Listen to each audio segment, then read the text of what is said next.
Hello friends and welcome to Gamereactor Live. My name is Stori Haldursson and today I will be playing Gods Will Fall.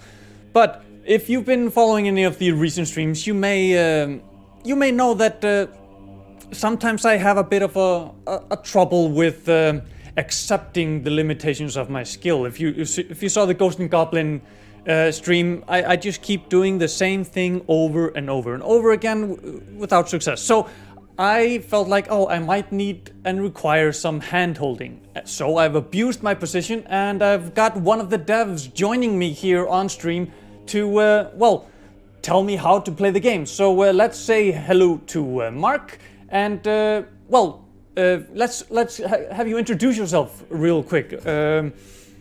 First of all, what is your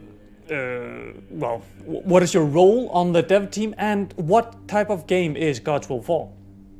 Hi there, my name's Mark. I'm the lead designer on Gods Will Fall, and I'd best describe it as a sort of dark action fantasy roguelike game that comes with lots of permadeath involved and some unique twists on your sort of character stories, how your sort of team of warriors comes about, and the way the difficulty is balanced. So if you struggle with throwing yourself into the same problem again and again, this is certainly going to test those abilities once again. Yeah, well, we're here on the beach. I can see we're starting out with 8 warriors. There's 10 gods to defeat in total. I've already played through the tutorial, so I'm a little bit familiar with the mechanics. I am playing with the controller as recommended by the game and yourself. So let's just get straight into it. Gods Will Fall was released a short while ago. I'm playing it on the Epic Game Store. Can you tell me a little bit about, leading up to release and how the reception has been so far? Yeah, it's been fascinating to see the reception because we knew right from the very outset this was going to be a sort of game that tried out a few sort of unique ideas and pushed people in terms of this philosophy of the amount of satisfaction you can get out of a game being tied to the amount of sort of difficulty that you faced going into it. So you kind of earn those moments of extreme satisfaction by being given what is very clearly a very challenging and difficult task. So we're not going to hold your hand anywhere along the way. And we're going to make it perfectly clear to you that these are 10 gods that are all trying to kill you, and they're not going to be laid out in a nice order for you. We're not going to say this is the easy one, this is the difficult one. We're not going to help you out by specifically giving you well-timed sort of upgrades. And you're going to have some warriors that are unfortunately going to suffer permadeath. So we saw right away that it was hitting the notes that we wanted, because a lot of people do find it sort of quite frustrating to begin with and sort of almost bounce off it. But what we also saw that was really, really pleasing to see was that people start to become invested in how that challenge is pushing back against them, and they want to push back against it and beat it. And when they get that first kill of a god, the satisfaction that they get out of that is really sort of is satisfying for me to see, because I can see all of that sort of struggle that they've invested up to that moment gives them a really genuine sense of achievement at the end of it. And I think that's something games can push really hard on, sort of really ensure that what they're getting out of it isn't just some sort of story that we're telling you again and again. It's a story that's coming out of their decisions and their choices and feeding into a sort of result that suits them. Well, I think then having you here on the stream with me is, mutually beneficial. First of all, as you say, the game doesn't really have hand-holding, but I have you here to help me a little bit. And then hopefully, in turn, I can be successful and give you some satisfaction. But so, would you say that the Monlock Well is a good place to start? So the Monlock Well is one of the little helpers we've got on the island. So this isn't a dungeon. What you found here is a little mysterious well that seems to have some special properties to it. I've always liked from the very start whenever we were doing any sort of material for the game, keeping it keeping quiet about all the hidden little features that are in the game, because again, part of the satisfaction comes from figuring out how these things work. But seeing as I'm here to impart a little bit of help, I'll share the details of how the Monlock Well works. The game itself is a sort of roguelike, so you can completely reach a game over screen having lost all of your warriors, and nothing will carry over to the next game. So if you start a fresh game, a fresh set of warriors with different skills, different stories, different weapons will wash up on the beach for you to try all over again.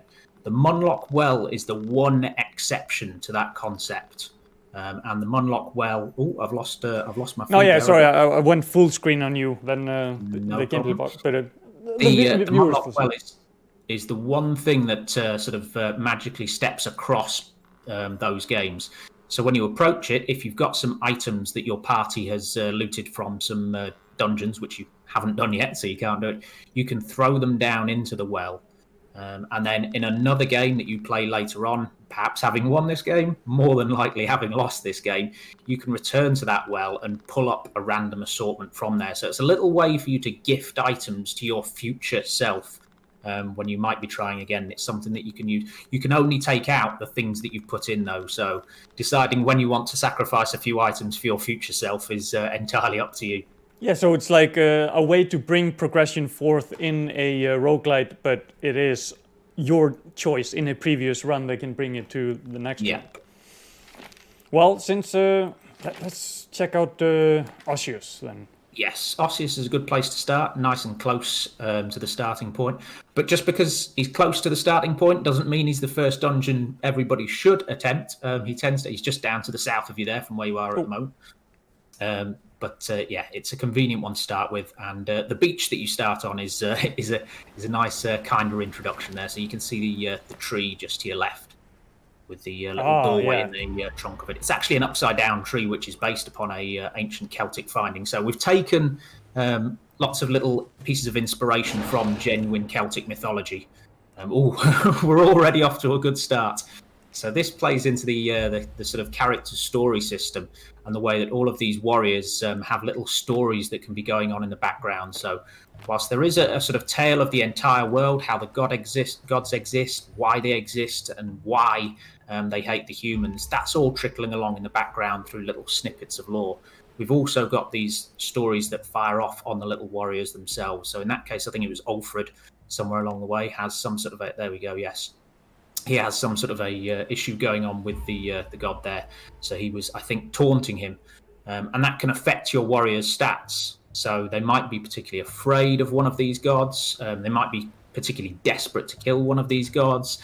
The gods may even have prisoner one of their family members, for example. So there's lots of little interactions that are going on there. And these are stories that will affect their stats directly and make those decisions that you make that little bit more difficult. But that can then feed back into the satisfaction afterwards, because if it is a god that's perhaps taunting your warrior and he's gotten weaker, maybe there's a benefit at the end of it all to push that warrior in, send them through, take control, and really start to turn that story around. So instead of the god being the one that's making the warrior afraid, maybe you can get their confidence back by pushing through the dungeon and improving them, maybe even rescuing somebody in the process. Yeah, and I mean, seeing as ULFRED had a taunt going on, let's see what he wants to bring to the fight. Let's see.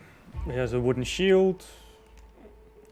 Yeah, so this is the party inventory system here that you've got. At the moment, it only contains one item, but as you clear dungeons out, you will gather more of these items. And this is one of the ways in which you can start to help out your weaker warriors. If you've got some decent items, you can hand them to them and let them go in with those items. But there is a risk involved there, because the key part of this is once you send a warrior into one of these realms, they need to defeat the god if they want to escape out of that realm. So now that ULFRED is in, he's already at lowered health because of his fear of this god. So you're already off to a bad start. Oh, and this isn't going to last long. I think his story's going to end pretty soon here. No. I'm just setting up the drama. Yeah. So what ULFRED has got here is this shield, which you can equip at any time to help him, and he's also wielding an axe. And all of these different weapons that the warriors have got have different ways that they like to be used. There's a particular way to take advantage of the strengths and weaknesses of them. So I'll give you a little hint straight away that the axe that ULFRED is wielding is very good at knocking people down with a heavy attack. It's a big sort of swinging backhand. And when they're knocked down, he can then do a jumping heavy attack, which does more damage than any of the other weapons when doing that attack. So they can all hit enemies that are on the ground, but this axe does double damage. That one there, yes. So you want to knock them down whenever you can. If you can single one out off to the side and use the axe to knock them down and then get a ground hit on them, ULFRED will suddenly start to come to life and start to really destroy all of these opponents that you face. So learning these little secrets of these weapons is a key part of pushing further. And it's that satisfaction thing of we're not going to suddenly upgrade your weapons for you sort of after you've played the game multiple times. We're hoping that what's going to happen is you're going to start to see these little subtleties and you're going to upgrade yourself. So you're going to recognize, hang on, this weapon plays a little bit differently to this one, and I should be using it this way, or I shouldn't be using it that way. Or maybe there's a particular dungeon where a particular weapon works out best. So if you can possibly choose a warrior like that. So when it does come to that final moment when you've beaten a god, or hopefully all 10 gods, you can rest assured that the reason they've been beaten is because you got better at the game. You leveled yourself up, and not because we helped you along the way. Yeah, and I also see that, although I am down on my last health, if I'm getting enough damage in a short while, it keeps building up. So that's one of the skills that ULFRED has equipped, that I will actually gain health through dealing damage. So all of the warriors operate on that blood loss system, as it's known, which is this idea that we're kind of seeing it like I always like to liken it to a sort of over-the-top Nicolas Cage movie. The idea of a sort of hero who looks like he's almost dead, and then he suddenly sort of finds some deep emotions within him, lets out a roar, and carries on fighting and defeats the final bad guy. So that's actually built into our health system here, which hopefully we'll get a glimpse of. Yes, so you can see your health bar is now filling up with blood lost. If you perform a roar, then it will fill that up. Oh, I think you missed out just at the last second there. It starts to fade after a little while. Okay. So it's this idea I'll get on the next one. Yeah, you need to get stuck into battle and deal damage. And as you do that, like a Celtic berserker, you fill up with this bloodlust. And the longer you leave it, the more you accrue. And once you've accrued enough, you can perform a roar, and your warrior will convert all of that bloodlust back into health. So as long as you've got 1 pip of health and you've got a weapon in your hand, which you always will do, you always have the chance to bring your health back up to full. But the only way to do it is to get stuck into a fight and make sure you avoid damage, deal damage to your opponents. Yeah, and time the dodge better. Yeah, so there's a lot of risk and reward going on in amongst the combat there. So you can dash towards an opponent's attack and parry them, which gives you a large amount of bloodlust, and it leaves them vitally exposed, ready for a counter-attack. And you're going to see a little bit of the story stuff playing out here with ULFRED's failure. He is now trapped within that dungeon. And it looks like Owen is perhaps a friend or a family member of ULFRED. So as a result, Barry's interested as well. They're all related to each other by the looks of it. And this is part of the sort of the fun of Gods Will Fall. The fact that each time you start a new game, you're going to find you get lots of different little sort of synergies between the warriors, different relationships. It might start off quiet and then get more busy as things go on, or it might start like this with everybody knowing everybody. So you can see he's gained a vigor bonus here as a result of this, and he wants to go and rescue his friend. So it looks like ULFRED saved him in the shipwreck at the start, so this is why he wants to go in. So this is the flip side of it now. You've got a warrior who's got more to help him out. So he's got a much bigger vigor bar than he would normally, and this time you're wielding a sword. Now let's see if I can... Nope. No. I'm gonna stop trying to do that parry for now until I figure out the timing for that properly. So all the warriors can pick up the enemy's weapons off the ground as well, and you can use those. They will break fairly easily, but it's always handy to use them as a quick projectile. A lot of people like to use them to soften up the opponents before they approach. Nothing wrong with that approach, but you can also swing them. You can also... You'll find some warriors have got different skills, and they will gather more skills as they progress through the game, sort of slowly learning through their sort of trials in combat. And one of the skills is that they're particularly strong when using enemy weapons. So, you might want to sort of take advantage of that when you spot that coming along. There you go. So you've dealt a little bit of damage, and you've managed to recover all of your health back up to full there by converting that sort of damage dealt, the bloodlust, back into your vigor. Yeah. What do you mean? I've always been full health. I haven't taken a hit yet. It's all on tape. I think you were lucky enough to collect an item there as well. So we've got a few things scattered around. Owen of Kildare. No. You picked up some bone meal dust, which you can select with the yes. D-pad. There you go. Bone meal snuff, sorry, yes.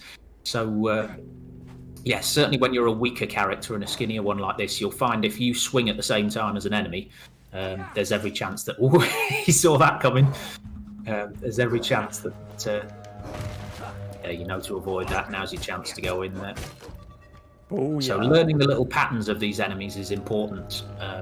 Once you get to know them, they're quite sort of predictable and readable, but certainly when you start out, all the odds seem to be completely against you and they seem insurmountable. Sorry, going back to that item, bone meal snuff, that sturdies your body, and that means that if you end up in a situation where the opponent might have sort of beaten you when you were both attacking at the same time, the tables will be turned. It makes you stronger, more sturdy. So if you get caught while attacking, you can still finish that attack without being interrupted. Okay. Now, there is randomization with the characters as you start, but does that also apply to the levels, to the gods? Yes, it does. So the way it applies is all of these dungeons are completely handmade. So you've probably seen procedurally generated sort of dungeon stuff before, but what you often get with that is a sort of tiled look. You sort of see the same sort of bits repeating again. Yeah. So what we've done is we've crafted these levels completely by hand, so the actual structure of it will be the same every time, but the inhabitants of it and the difficulty of it, so which enemies are in there, where they're placed, and how they behave, that will vary based upon the difficulty level. And that's something that's fixed the moment that you start up this game. So as soon as you've washed up on the beach, some of the dungeons are going to be easy, some of them are going to be somewhere in the middle, and some of them are going to be very hard. You don't know which ones it is. So you could play through this bone dungeon now and find it's on sort of a fairly easy setting, which it's looking like it might be, but somebody else might fire it up, and when they get to the bone dungeon, it could be the absolute hardest one that there is. And it will change if you then roll another set of warriors for another game. So you never know exactly sort of what difficulty you're going to get. And just because you've run through it the one time doesn't mean you've seen everything that there is to appear in one of these dungeons. So yeah, we haven't seen any creatures here yet, but I'll give you a tip. They tend to appear in the much more difficult dungeon level. So, yeah. Now, is there a chance that I can actually save ULFRED? Yes, there is. So the rules of the system is that when any warrior goes into a realm, and should they fail in their efforts, they will be trapped within. That happens sort of 90% of the time. But if any warrior should make it through and defeat the god, all of those trapped warriors, however many it may be, can then come out with that hero warrior. So you get back all of the warriors that were lost in the process. There is a slight exception to that, which you'll see some moves that the enemies have got, and the gods in particular, have a sort of red trail on them and a little red flash just before they attack. Those are deadly attacks. If you should die as a result, or if you should sort of be struck down to your last bit of health by one of those, then it will outright kill the warrior, and there is no retrieving that. So just like your health bar can go down all the way down to 1 pip left and then all of a sudden be back up to full, the same applies to your party of warriors. So you can be right near death's door in many different ways, but you still stand a chance of coming back from it and hopefully getting a really nice sort of story that feels personal to you at that moment, when you then go and tell your friends what happened in your game and how close you came to death, but managed to fight back with one last swing of ULFRED's sword.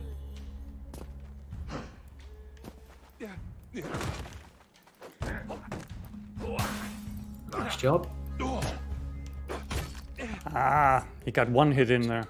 Yeah, you managed to overwhelm him, but you saw he had a little bit of armor on there as well.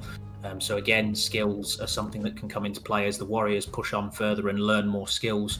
You might find a warrior that's, for example, perhaps a little bit better at smashing their way through armor. And there is here's another little hint for you. Yep. The blunt weapons deal with armor much better than the sharp ones do. So if you know you're going into a dungeon where there's lots of armor, for example, the war dungeon has a lot of that, you might be more inclined to choose a warrior that has a mace or a big war mace, because those things can smash the armor up far more easily than the sharp ones like the sword and the spear can. Ooh, like the change in perspective there. Shoulder size.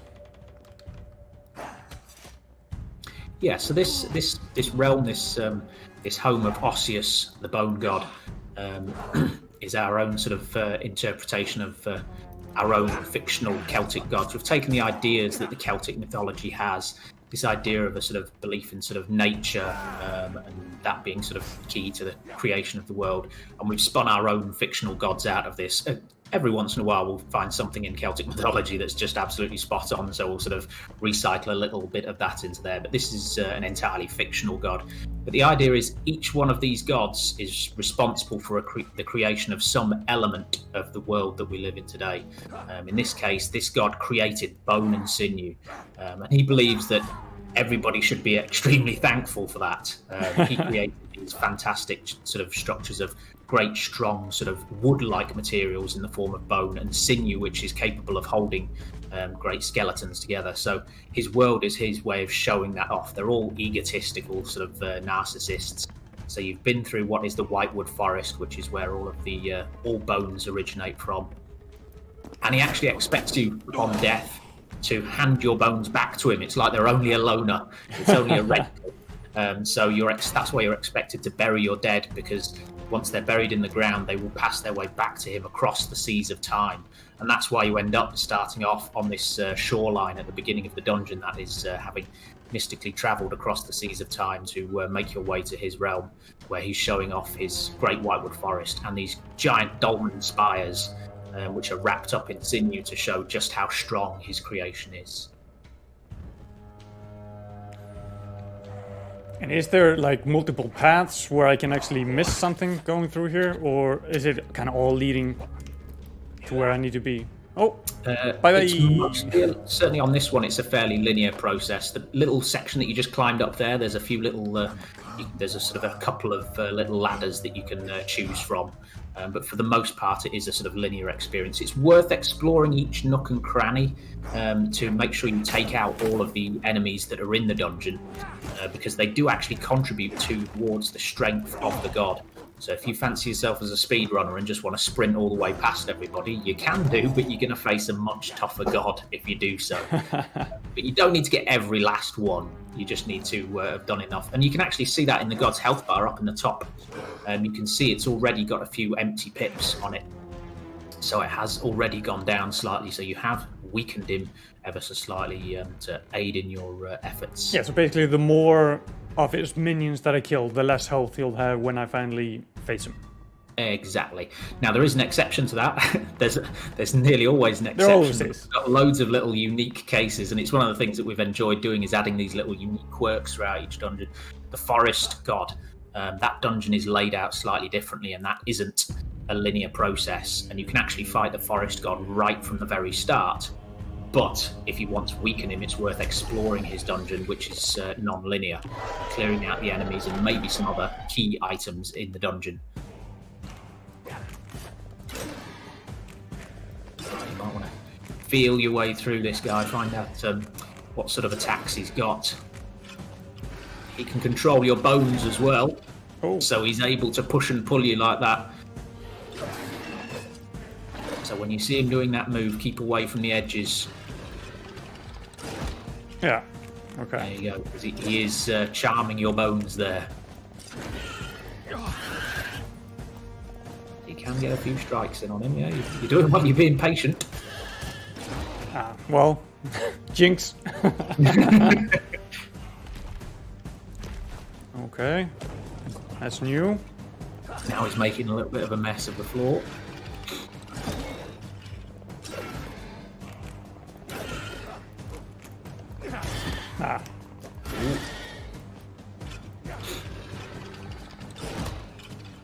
So yeah, that won't do you any harm, but it will push you about a bit. But once he starts making more holes, it makes it a little bit more tricky. Ooh, careful. Well, you got him down to half health.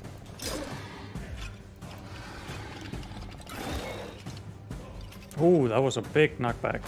Yeah.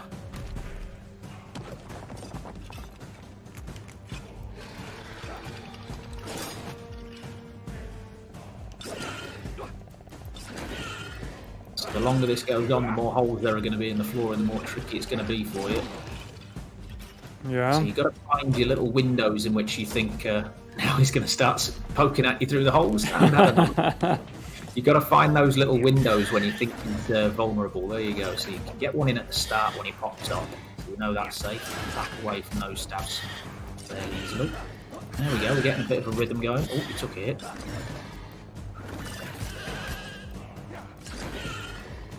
Ah! Oh! Meant to dodge, but yeah, okay. Oh. There you go, big roar. Just get that health back. Yep, so you did plenty of damage. No! He does have a little bit of a cheeky swipe on him as well. Oh no. But that looked possible Oh yeah. to me. Yeah, That looked like, even for a first go, you were doing pretty well there. You were calm. Now let's see if anybody feels more strongly about... So the downside is you can be slowly demoralizing your team by losing one after another. So it's up to you to decide, do you want to perhaps try somewhere else where you think it might be easier, where somebody might stand a better chance, or do you want to continue throwing warriors at the same dungeon? I would certainly suggest to people, if something is feeling way too hard, especially your first few plays through the game, have an explore around, start to get a feel for all of them. Unfortunately, you're going to have to, you're going to lose some warriors, but we're not going to suddenly sort of realize that you're losing warriors and make it easy for you. This is all down to you. This is sort of a little lesson in recognizing difficult challenges and knowing when's the right time to just walk away from something and say, do you know what, we need to make a sacrifice here, leave ULFRED and Owen behind, and maybe consider somewhere easier. Yeah, but like I said at the beginning of the stream, that is my weakness. I cannot just back away. I need to finish this. So well, I think it's doable. Oh yeah. But certainly in the sort of longer term philosophy of how to beat Gods Will Fall, it definitely relies on this idea of being able to stop, take a step back, and assess the situation. There's almost a philosophy in there, basically, of not just a way to play Gods Will Fall, but how to run your life as well. Don't just keep throwing yourself into these painful situations again and again. And the net result at the end of it should be a real satisfaction that you've managed to take something apart and beat it on its own terms. No! How dare you dodge? So the little... Oh, he's getting back up. Yeah, now he's going back down. The little quirk to these weapons, these are the twin weapons that are wielded by the skinnier characters. So they've got a couple of little quirks to them. The first one is you can cancel out of your light attacks at any time. So if you start swinging your light attacks at somebody and then suddenly realise somebody else is going to hit you, you can dodge straight away and just dodge straight out of it while you're doing attacks. So it makes them a good hit and run style of character. The other thing that they have is their heavy attack is a big leap. And once you've hit an enemy with that big leap, you can actually lead into the light attack straight after. So you can kind of leap in from afar, start doing your light attacks, and then quickly dodge out of the way, if somebody else comes in. So a bit of a hit and run approach is quite useful with them. Okay, I feel confident. We're gonna do this.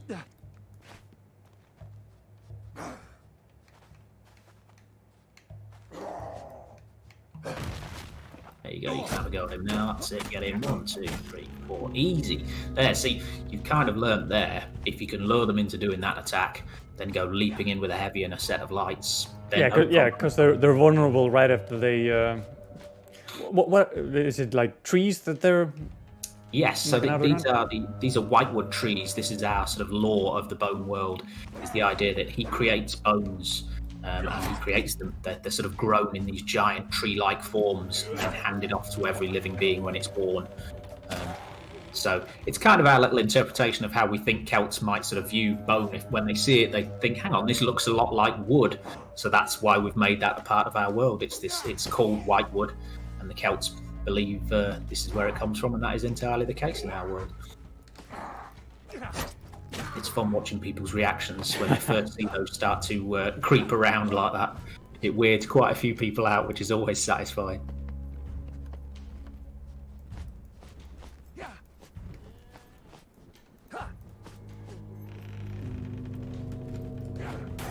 Set this guy on fire.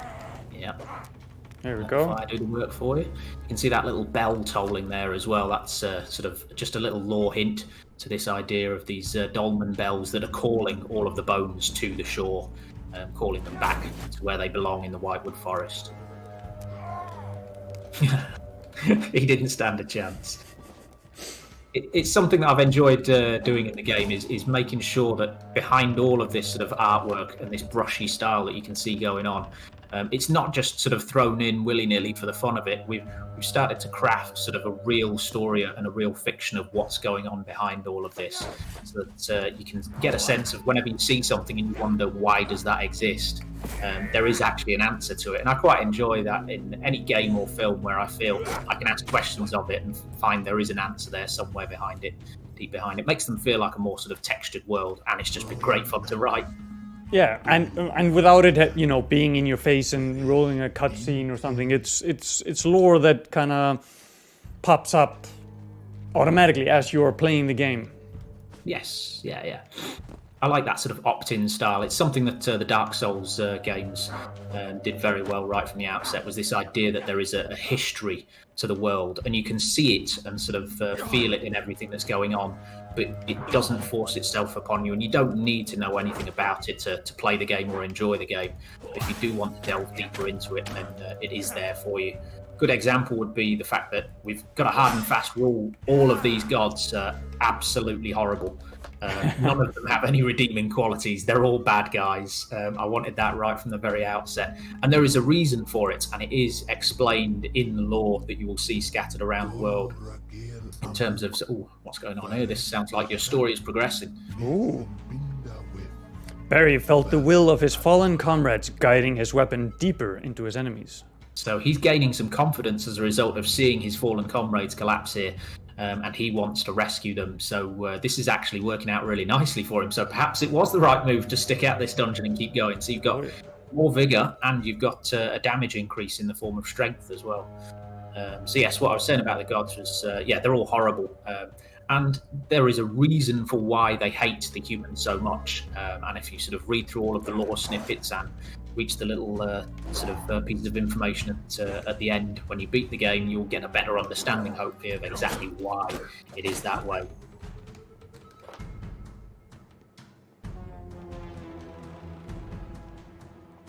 So yeah, you can take this ladder up, or you can take the next one round. They both lead to about the same place, basically. Okay. So it's just another sort of area where you can make that interesting choice. It doesn't mean so much here, but maybe when it's full of slightly more difficult creatures, you might choose to take a slightly different route in order to avoid one of them. Oh, there's a free item.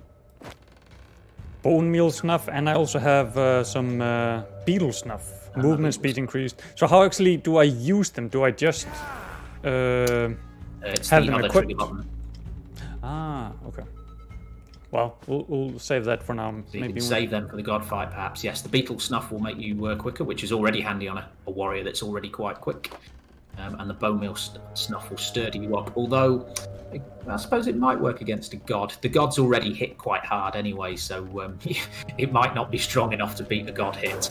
But it will certainly help you against other enemies. Yeah, and actually, like, especially against this god, using bone meal snuff and sturdying up your bones, feels like not the way to go when it's a god that I can actually control and take, like, play your bones like a puppet. Yes, yeah, it certainly won't help you against that.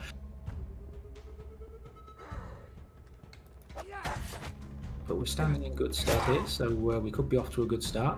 And this warrior's little journey is developing nicely. Bear in mind, it might start to nosedive later on. There are even stories that will play out if the same warrior is being used too many times, or if warriors are not being used, they might start to feel a little bit left out and want to get involved, or maybe even have a little bit of a sulk. But that's the fun of it, letting people enjoy these little moments of their own story developing out of their decisions and their choices as it goes. So at the moment, I think your decision to stick at it is working out quite nicely. Yeah. Let's hope it doesn't go to this guy's head. Or my head. Yeah.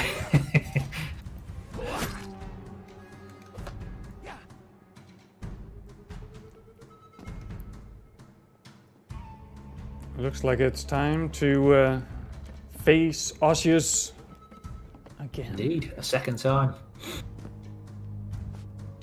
and nothing will be made easier for you this time. It's still the same god fight, but you now know a little bit more about how he works and how how your warrior works. So yeah, and especially being able to cancel out of my light attacks is gonna be a lot of that help. could be very handy. Yeah. Oof.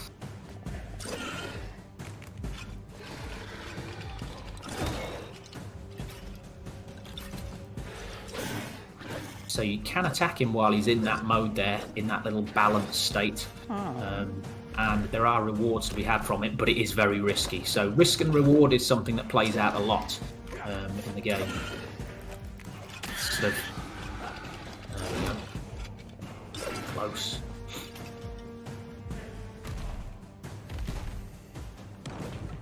So the longer you leave it, the more of those holes he's going to poke. Oh, he hit me from the opposite side.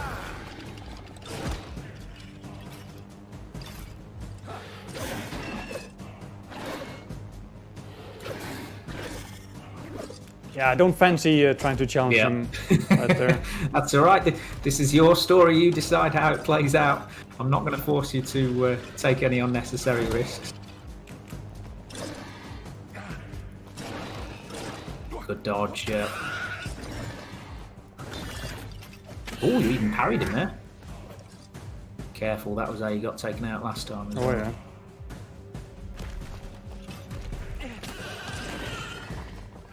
How can he open up holes when he's not even there? He's got long legs.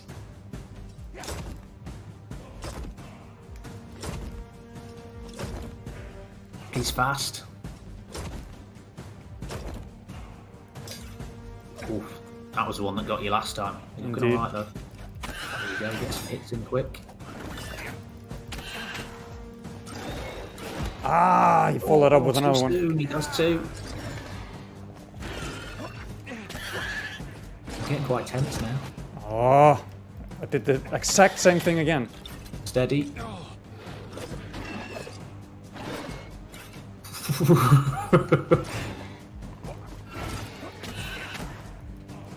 Once, twice, in. Yeah, that's it. Learn those patterns. Ooh.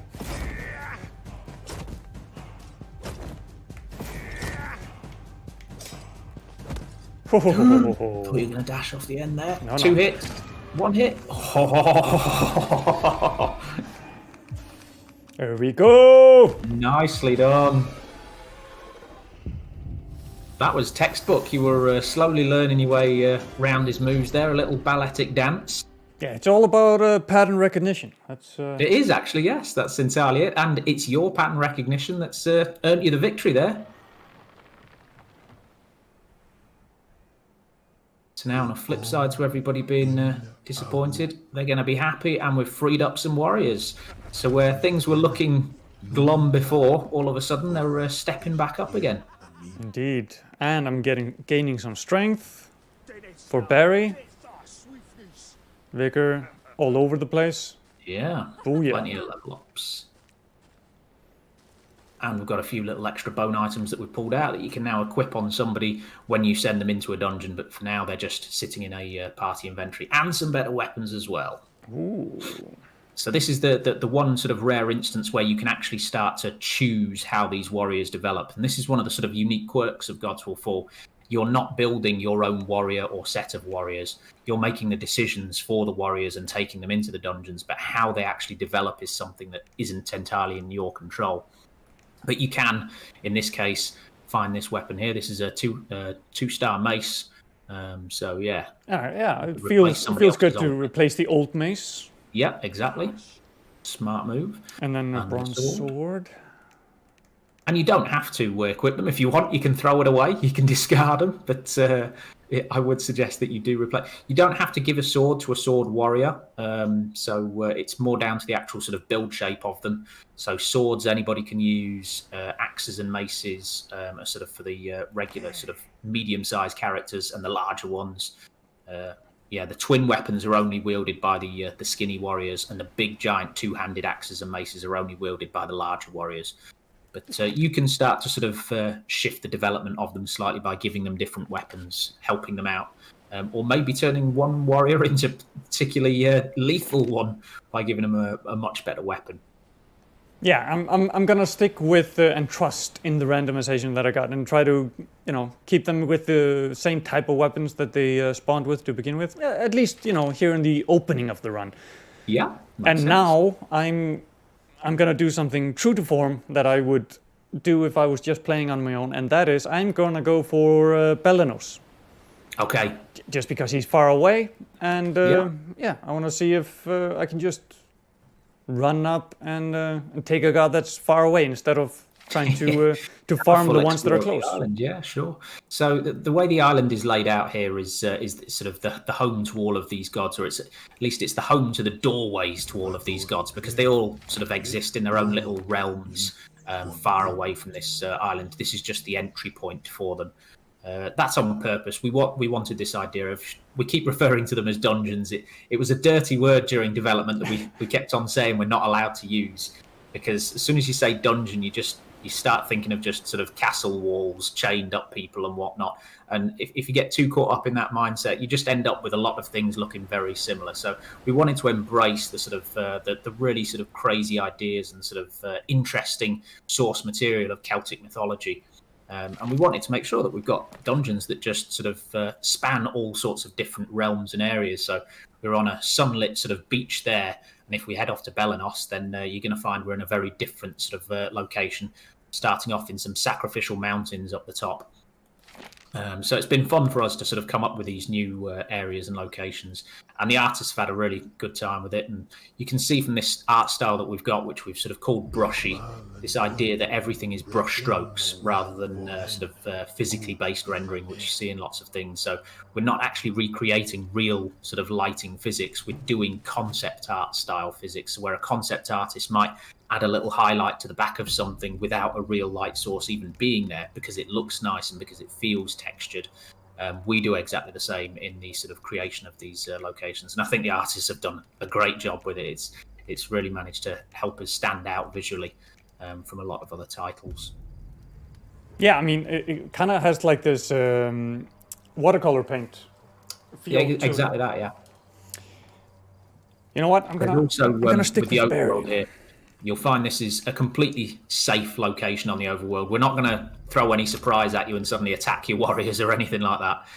It is a chance to wind down after a particularly tough attempt in a dungeon. So you are safe here to make your own decisions. It looks like we've got a decision. Are you sticking with Barry? Yeah. He gains extra strength going in here, and also I'm used to his moveset now, so I'm gonna. Yeah.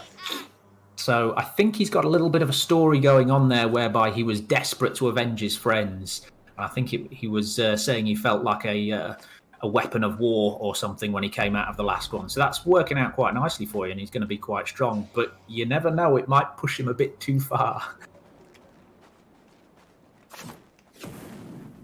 So that's a bone rune if you lure these enemies down. There's a little gift from the bone god. Suckers! So do I have endless usage of the rune, or is it? You can see on the little icon there's little pips that are around the edge that show you how many uses you get. Yeah, three more. Yeah, okay, makes sense.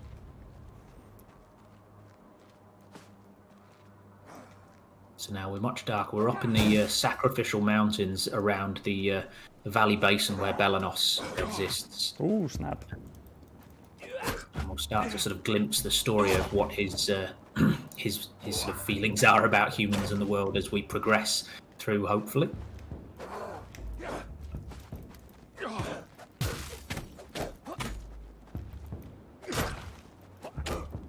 he's terrified. He's running away from you. Never stood a chance. He heard Barry was coming. So if you have a look on the floor where you are now, you'll see there's an interesting little marking on the floor there. Yeah. that plays into the dungeon. And I actually, on this occasion, I won't tell you exactly how. Okay. But this is something that we've tried to do across all of the dungeons, is that all of them have their little sort of unique quirks to them that play out a little bit differently. And it's something that I hope people will enjoy trying to figure out as they see something happening or see something sort of appearing to be different. But I'll give you a hint that there's these markings on the floor that might be useful to you. Yeah, I mean, I can see this circle here. I wonder if this is... And then we have a kind of a half semicircle up there. It's almost sacrificial. Yeah. Well, you've spotted an item up there. Yeah. Oh, throwing knife. Thank you. So yeah, some of these items can really help you out. So even if you've got a warrior that is basically useless, and it may well be your last one, you can equip them with a nice selection of items and send them in like a pack mule of death. And you'd be surprised how many little recovery stories you can get from a warrior that benefited from just being full of tools like Inspector Gadget. Yeah, I'm kind of thinking maybe I shouldn't have killed those guys all the way down there and brought them up here. Maybe. Yeah. Well, let's see if... Let's push onwards and see. Yeah. Oh, hey. Oh, well. Why don't you just follow me right down here? Oh, he's brought company.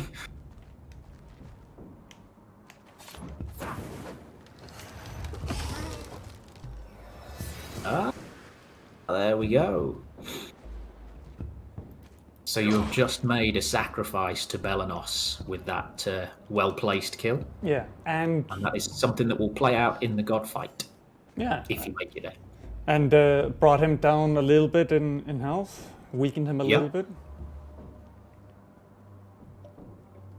So yeah, these are the little things that we've enjoyed sort of sprinkling around throughout the game for people to figure out. So I really enjoy that little sort of light bulb moment over your head, that aha moment of figuring something out in a game, whether it's sort of learning, just a little figuring out how to link two moves quite cleanly in Street Fighter, or figuring out that there's a deep hidden mechanic in an RPG game of some sort. I really enjoy that, and I think that's something that games should lean on as much as possible. It's what they can bring to the sort of entertainment field that a film or a book can't. Oh, you got yourself in a world of trouble here.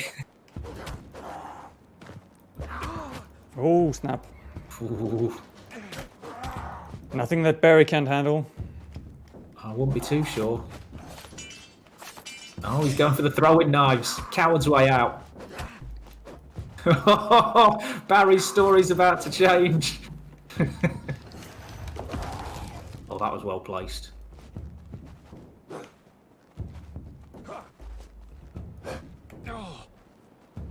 I'm going to stay quiet while it gets tense. I don't want to ruin your fight. I see you've become attached to Barry. No, Barry!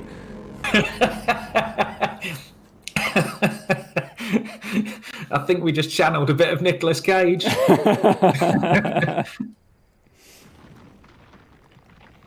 Well, let's see who really wants to save Barry. If anybody, maybe they don't like him, maybe they don't care. They're definitely affected. I mean, if ULFRED... Oh. Oh. Erin's been taunted by the god BELENOS now, so she's not looking too healthy. No, she's looking a bit afraid. But let's see, Murdoch with the old axe. The old axe is just the one-handed one that you've used before. We've got Erin's got a spear. You haven't used a spear yet. But you like the twin weapons. Whoever it is on the far right, ROWENA, she's got the twin weapons as well. She's got a Bathed in Blood skill as well. If you press Y, you'll get a little bit of a look at the information. So this is where you can sort of catch up on the stories of what's going on with them in terms of their interactions with the gods or each other. But the skills, so there you go. She gains bloodlust twice as fast as a result of that skill. And that's permanent. She'll keep that skill forever. And they can gain more skills. They can learn skills from each other. If they've been waiting outside a dungeon for a little bit of a while they're waiting for other people to play about. So again, that's more decisions for you to make on who you think is the right choice to send into a dungeon. Yeah, I mean, she had visions about the door, but it wasn't giving her any debuffs, so... Maybe not yet. Well, Oh no.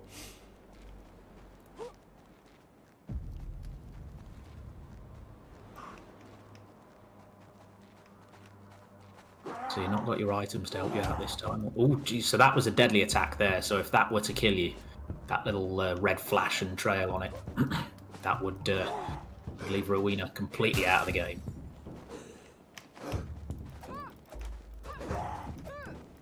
Just hit him. So those little effects that you see on your warrior there are the result of performing the roar.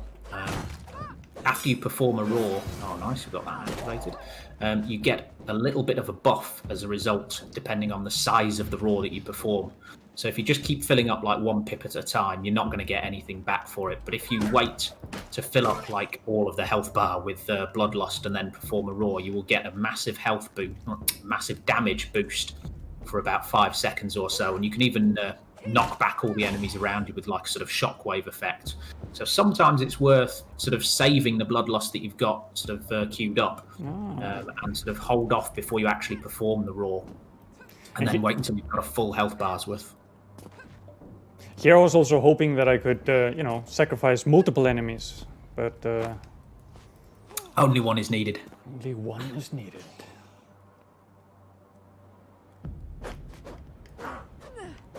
Oh, just jumped right past him.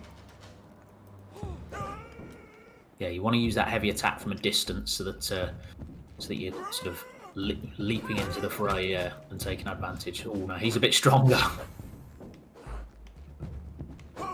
Not got much health as Rowena either. So, oh, he just got caught by the tip. Wow. Just the tip is enough.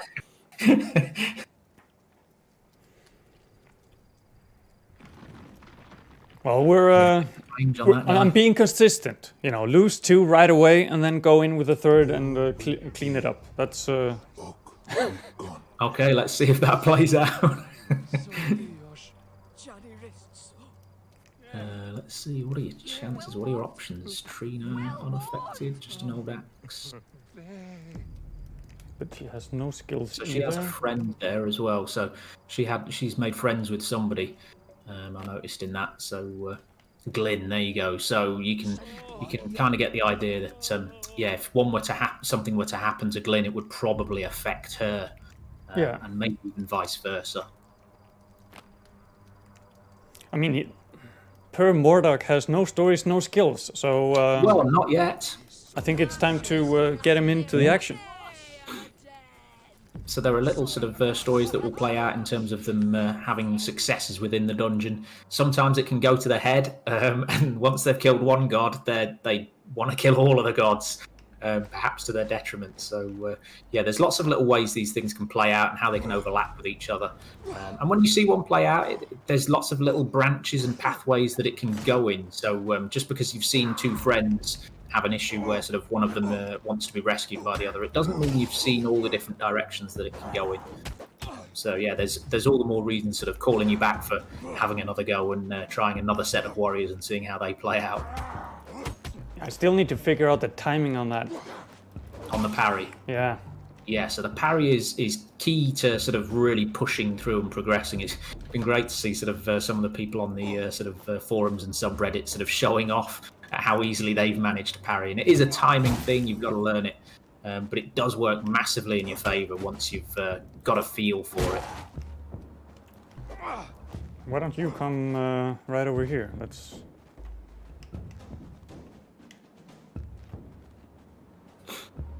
He's wary. We both went in. Now's a good time, that's it, to do that leaping attack. And again, do the leaping attack while he's on the ground, because the axe does double damage when hitting people on the floor. There we go. Mullered. Oh yeah. Now the sacrifice to the blood god. So yeah, making good use of that jumping attack, because it does more damage and therefore earns you more bloodlust as well. So yeah, you want to sort of take this idea of knocking people down wherever possible. But if it gets a bit too hectic, it's a bit of a risky move. Yeah, you learned that lesson. It's not as effective in regular combat. You're better off trying to get the heavy. Standing heavy to knock him down. There we go. And then, oh, he's already down. Down you go. And off the cliff. And pop a roar as well, so you can recover that health with all that damage you've done. There we go. We're back in the game.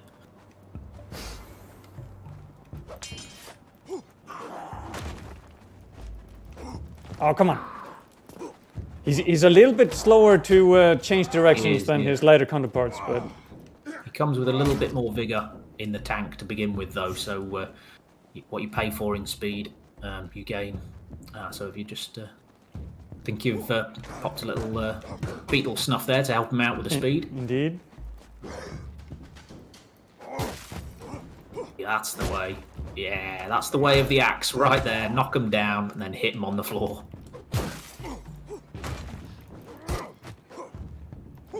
Just don't jump off the edge.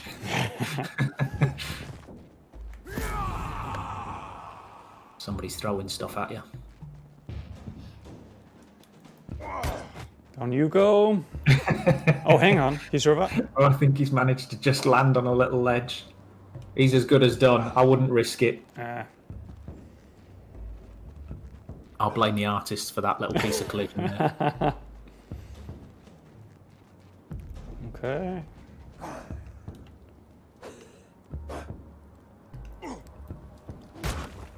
Nice.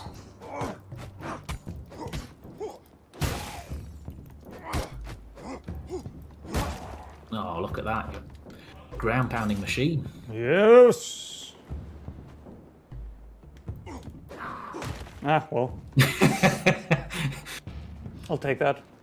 I do like to see a little bit of stupidity in the way that AI works. It's nice when all the odds are stacked against you to get the occasional lucky, fortunate piece of stupidity from them. The vassals are all human slaves and brain-addled worshippers of the gods. They're not the brightest bulb.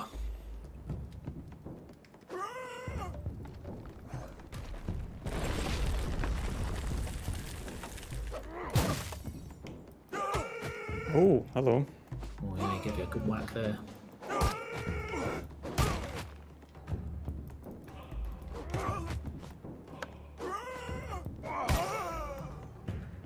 That was just outside the edge.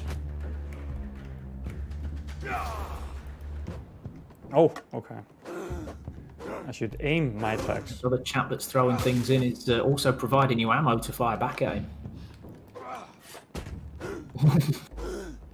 That was expertly done. Oh, and that was not.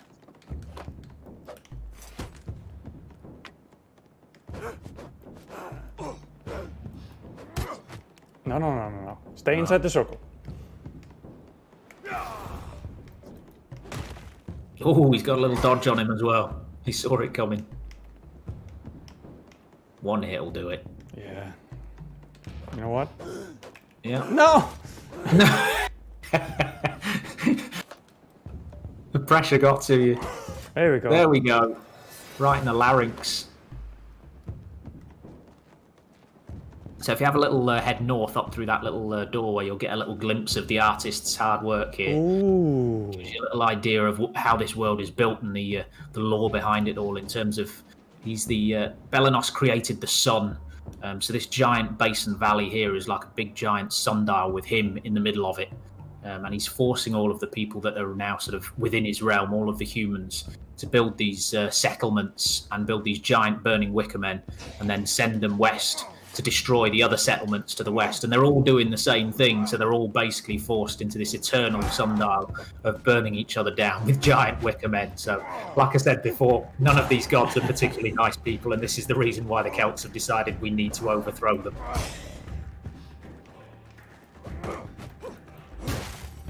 But what you saw down there is where you're going to be heading to through this dungeon, so you should see the progression start as we start to head out of these sacrificial mountains now. I think the name tells you enough about what goes on in the sacrificial mountains. Yeah, I mean, I've been doing some sacrifices of my own. Oh, you've spotted a little item as well.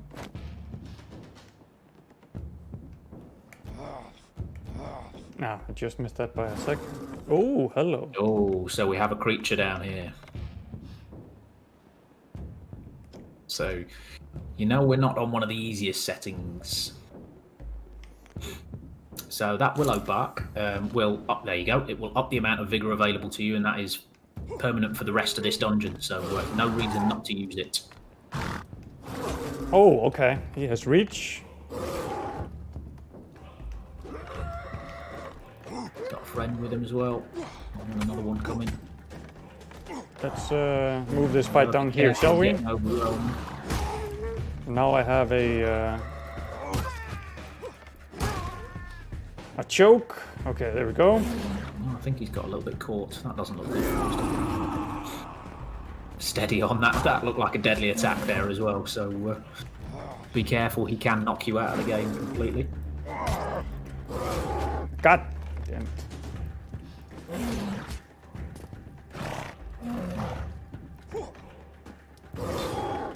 Oh, parry as well. Sadly, creatures don't stay parried for very long. Vassals, when you parry them, oof, will remain in a stunned state for quite a long time.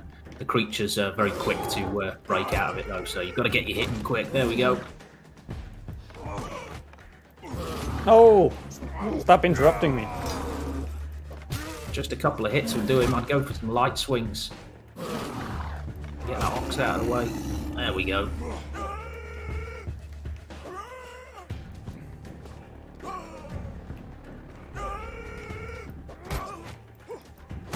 Boom!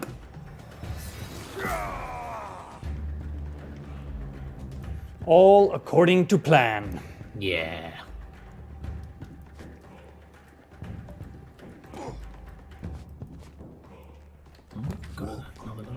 Carrying a vessel leaves them stunned and exposed to being thrown in any direction. Ah, yeah. So that's something that often goes unnoticed. Is the fact that once you have parried a vassal, you can grab them and throw them, because we really like this idea of them. Our warriors are not sort of perfectly trained swordsmen. They're Celtic berserkers. They're more like barroom brawlers than anything. So there is a grabbing and throwing system available once you've parried an enemy. So it's just dash towards an attack and time it so the start of your dash is in their sort of hit frames of their attack, and that will parry them. And then at that point they'll be sort of wobbly and stunned, so you just dash straight into them again, and then push the stick in any direction once he's grabbed them, and he'll throw them off in that direction. So you can make light work of some of them by quickly throwing them off an edge. And we caught a glimpse of another creature there. We've got a giant burning wicker man. Gonna try to not aggro him just yet.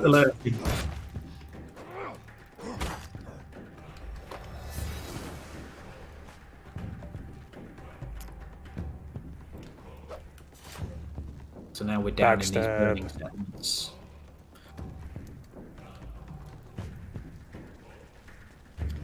Now, do I want to not engage the Wicker Man, or do I want to go back and This is up to you, really. prove how good I really am? I think that's Might help to find out what you're up against by... I mean, you can't run away from them forever, and there might be more up front. So, whoa!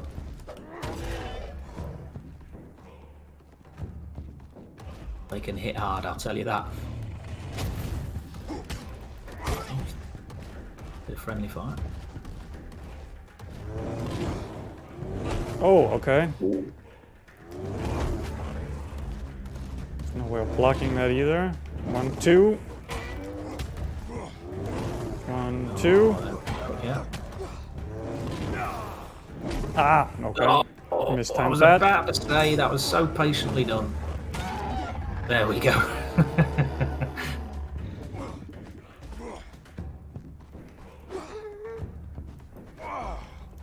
Ooh, we had a nice little dodge on him there. Yeah, I'm liking the jump attack once I've got them on the Yes. ground. Yeah, sort of knowing when is the right time to use each attack is key. So the combat is designed so that all of these warriors and weapons use the same sort of system. They've got the same verbs, as I like to say. So they've all got light attacks, they've all got heavy attacks, and the jumping attack. But when is the best time to use them, and the sort of key properties of those lights, heavies, and whatnot, is what differs between those different weapons. A good example would be the spear. The light attack is very weak, but quick, so it's not very good for sort of dealing damage to opponents. It's good for getting them off you if they're sort of hassling you, but not for dealing damage. Whereas the heavy attack is the one that you want to sort of stick to more often than not, because that's got a huge long range on it, and you can be an absolute weasel and just stay at a distance, just poking people from afar. And there's nothing wrong with that. That's the way to use a spear in real life. Take advantage of the range that you've got. Now, this beast looks like it might be of a higher difficulty level with the that little may strike. well be, yes. But I'm not scared.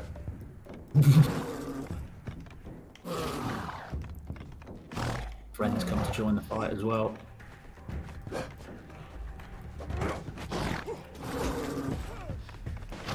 I want a few more. Oh, hello. There's a party going on. Okay, let's drag this out a little bit. These guys aren't obeying COVID distancing rules either. No. Okay, let's get one at a time down here, please. Yeah, that's the right thinking. Oh, beautifully done.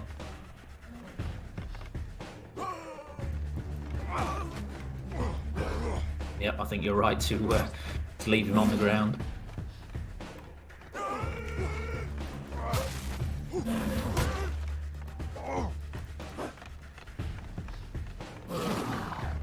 Okay. Good. No! Oh, he's a little bit tougher. Still in the game.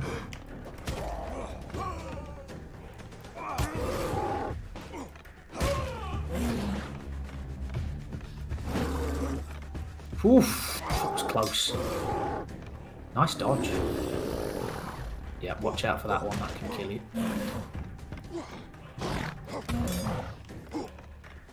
Oh, nice dodge as well. The way you set yourself up at the start, I thought I was going to be watching you just hammering the light attack relentlessly and not learning any lessons, but you seem to be learning faster than a lot of people that I've seen playing the game. Yeah, well, I like to downplay myself. Then you can impress. Yeah.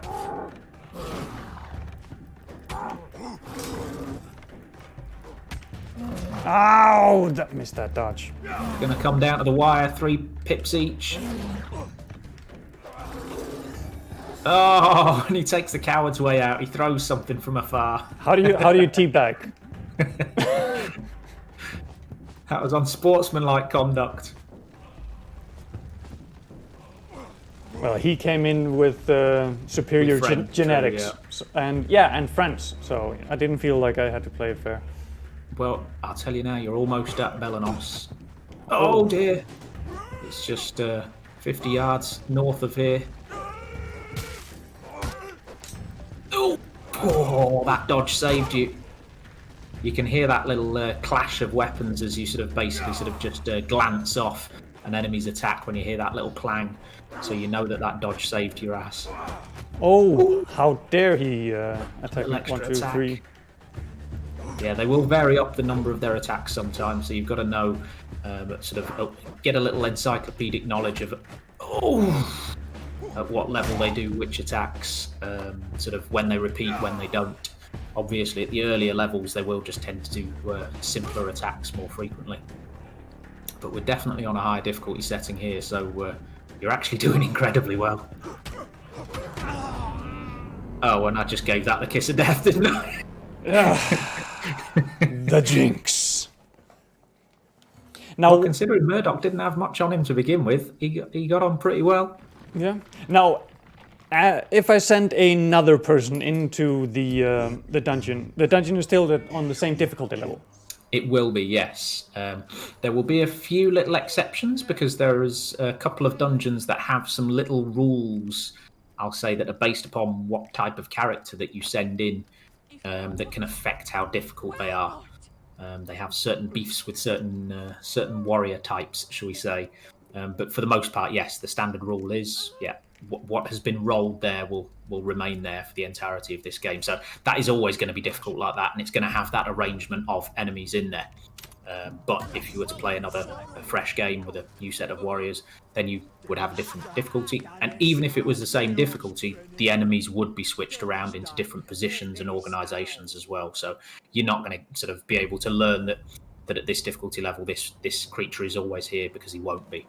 Okay. I would suggest for most people playing at this point, now is a time to recognize this dungeon might be a bit too difficult for you. But you did do quite well, so yeah, maybe it is worth sticking out.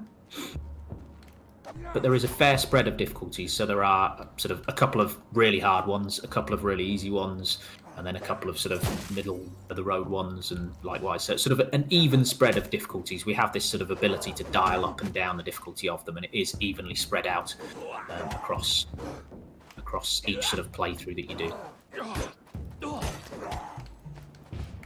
So the sword is a sort of all-rounder kind of weapon. It's got a nice wide arc on its light attacks. So I tend to stick to the light attacks with the sword.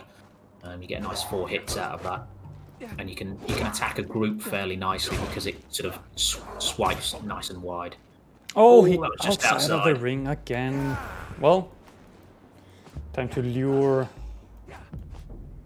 another victim over. Yeah, and I think I only aggroed him, so that's good. That's good.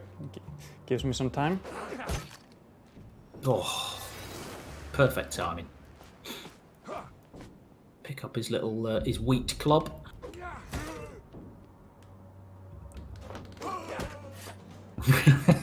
You're lucky there.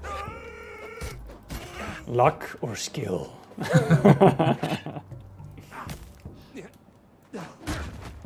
Nice. This is a little bit of an ambush spot, this, yeah. Okay.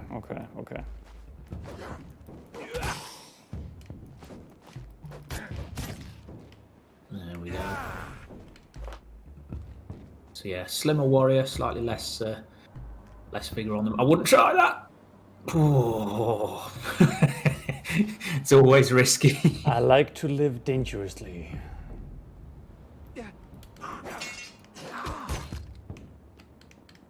Okay, so didn't quite hit him the way that I wanted, but yeah, making good use of letting them attack and then counter-attacking is a sort of, I think, a key lesson for a lot of people. I mean, there are lots of different skill levels of people out there, and without a doubt, sort of Gods Will Fall is aimed at sort of, well, if you're expecting to beat it, you've got to sort of have a little bit of an idea of how game mechanics work, how to sort of how to maintain calm in a tense situation as well, sort of thing. So yeah, I think a lot of players might get into a habit of just constantly mashing the light attack button and pushing in the direction of their opponents. I guarantee you that's not going to work for you. But we have balanced this system so that there is always a way out for you, and knowing the right time to sort of make use of the invincibility of a dash, when to parry, and when to use your roar. Means as you start to recognize these patterns in these enemies, you will find you're making your way through them a lot easier than you were right at the start. But it does ask you to pay attention. Oh, that was a nice little grab, turn and throw, that was. And another one.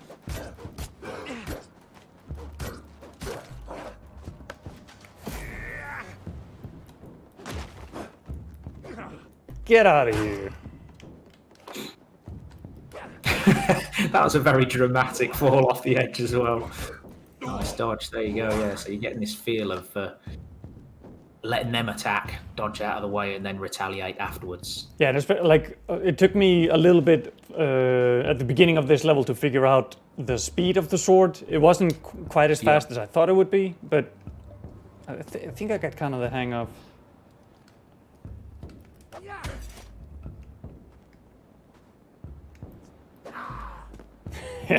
Just like last time.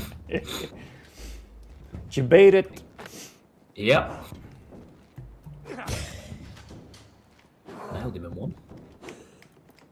Yeah, so there's a little glimpse of those deadly attacks. Yeah, so you can't keep on mashing those light attacks through once you come to the end of that combo. They're going to have their little opportunity to get their attack in as well. So yeah, you've got to be a little bit restrained. Ooh, okay. I think you were distracted by the bridge there. A little bit. So you can see we've got this sort of same set of enemies and their positions this time as last time, but next time you play the game through and come to the Wicker Dungeon, you won't get that. You can actually even lure the vassals into throwing stuff at their own their colleagues as well, so there is a friendly fire system in there as well if you want to exploit it.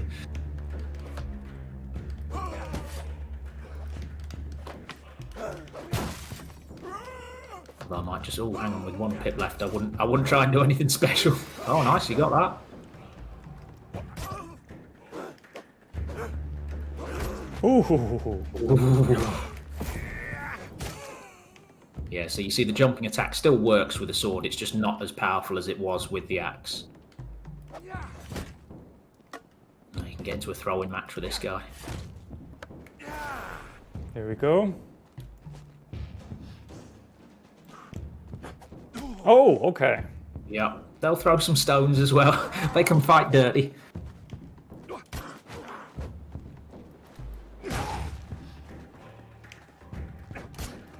So yeah, what you've seen here in this dungeon is very different to that sort of beach land of the bone dungeon that you started on. It's something that we've pushed for really hard in the whole game, is this idea of lots of different environments. Whilst we keep accidentally calling them dungeons, we like to think of them as a completely different realm. Yeah, like a battleground more.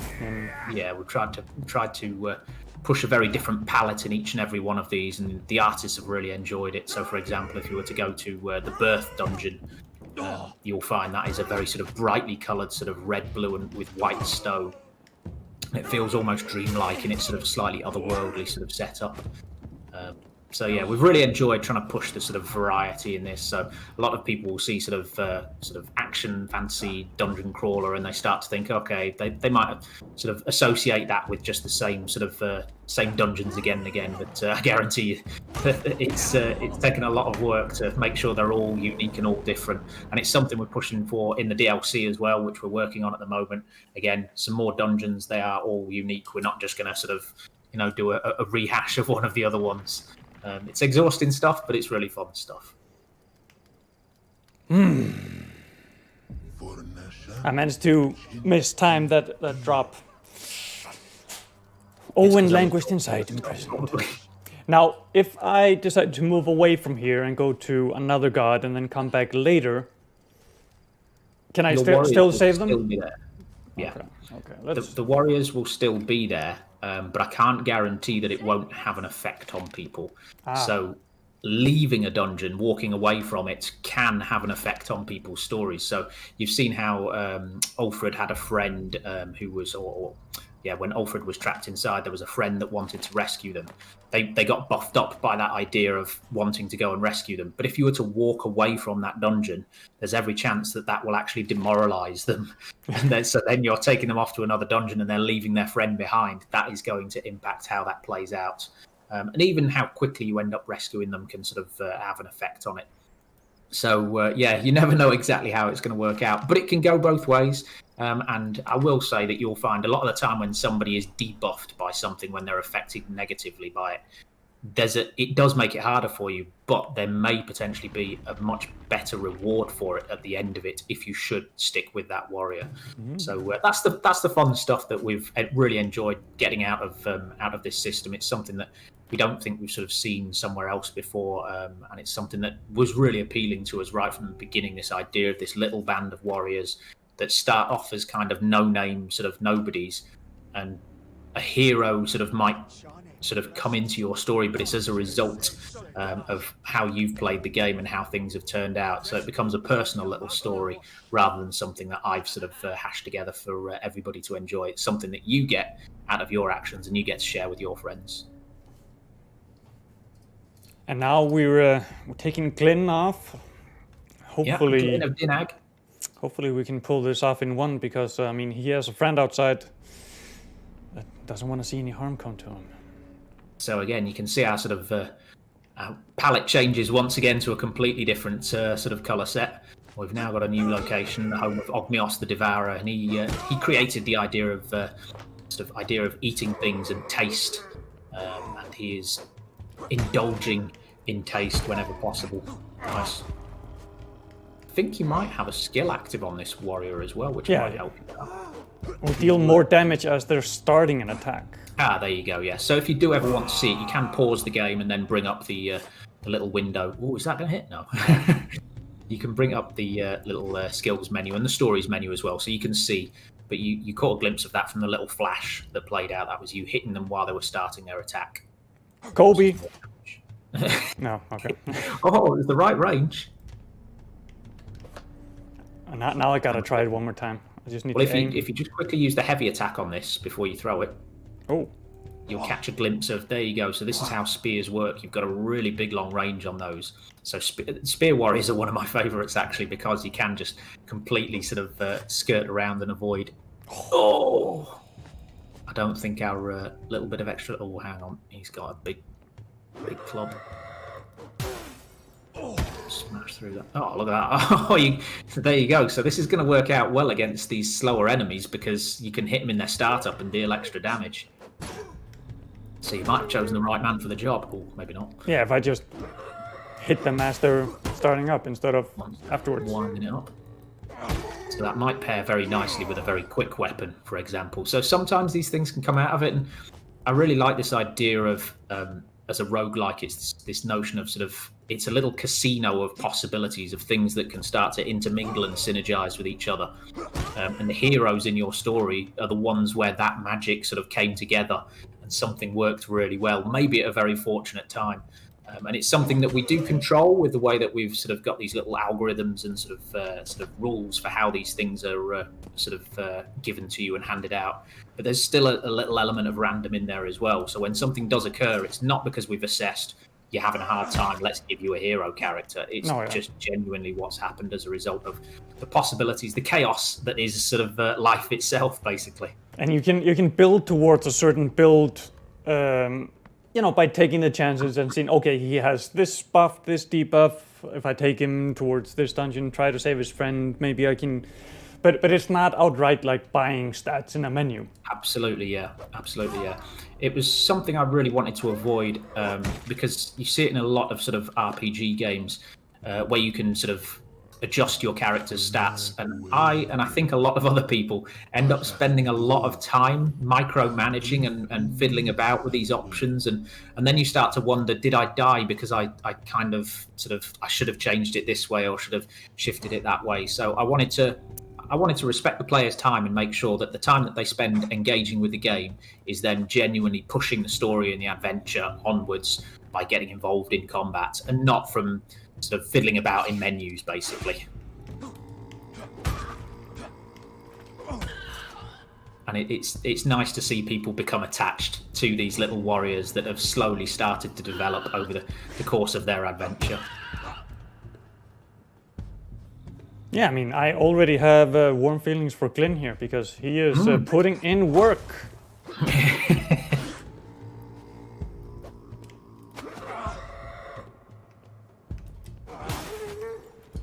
So again, this sort of world building is starting to show itself here in terms of we know this god he created the concept of taste and consumption and eating things.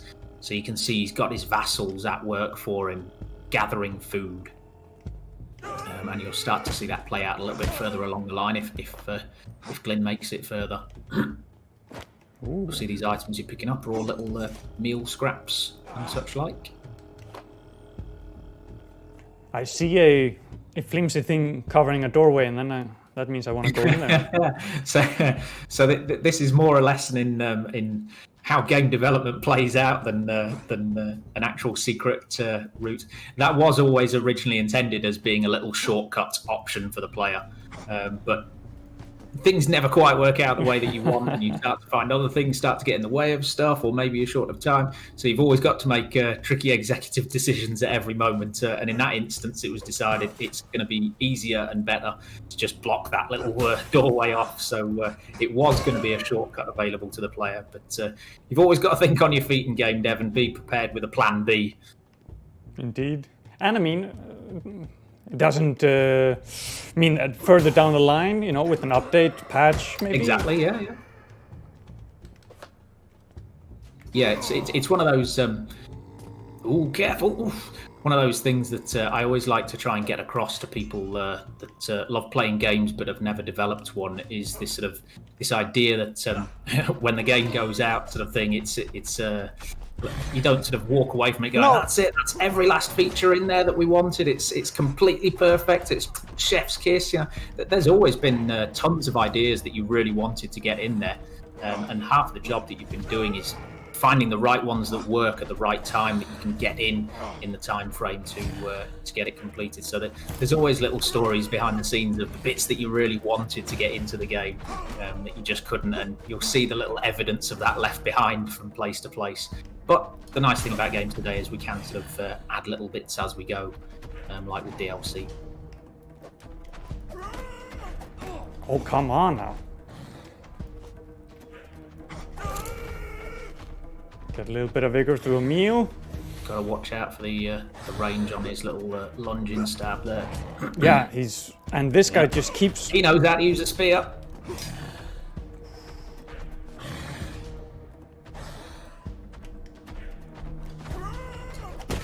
Finally.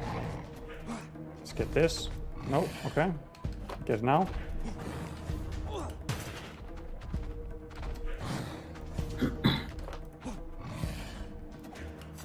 Oh, come on. Oh, how did that miss? Nice parry. But wasn't quick enough. Oh, no! Just as he performed it. Oh, no. Oh, okay. So what's going on here? Okay. So this is what I was talking about in terms of little quirks. This is the gutter below what you could consider the kitchen up above. This is where all of the sort of debris and scraps, rubbish gets dropped down. And this is the quirk of the Devour dungeon. You get a little second chance.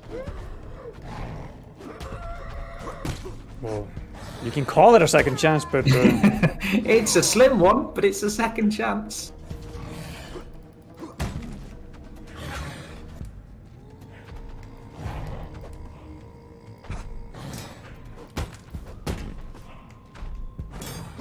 Nice. Woo! So yeah, this is the quirk of this dungeon, is that failing in here will have you tip down into the gutter, where you will awaken with very little vigor left, and it's full of little poisonous, decaying debris, people left behind. But there's a chance for you to climb your way out and maybe even shortcut through the level. Ooh. So that's something that only happens in this dungeon.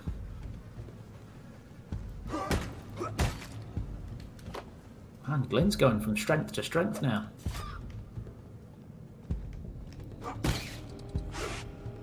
Yeah, I have faith in Glyn. Glyn of Denag. Oh, okay. Let's not stay too close to that.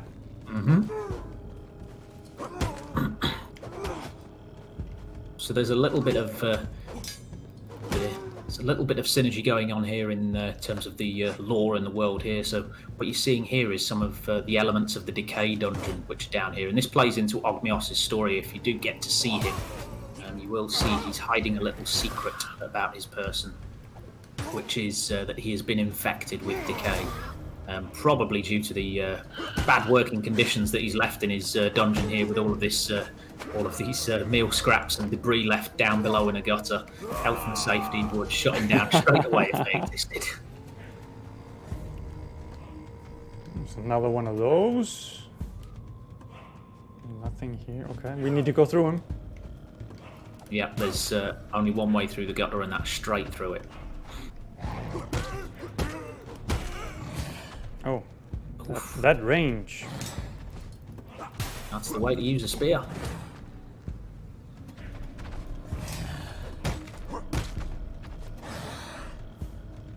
That's it. Keep circling. It's working out well for you.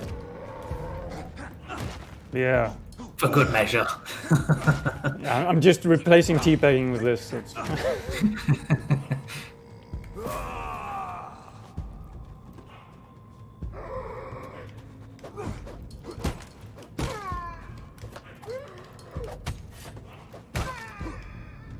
Good use of a throw and then a follow-up there. I mean... Oh, that was unfortunate.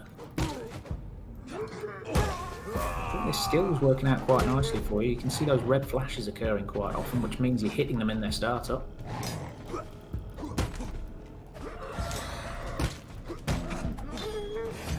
Oh, that was... I'm assuming that was an accidental parry. Kinda. It was the general idea. But I wasn't trying to parry him. I was trying to parry the other.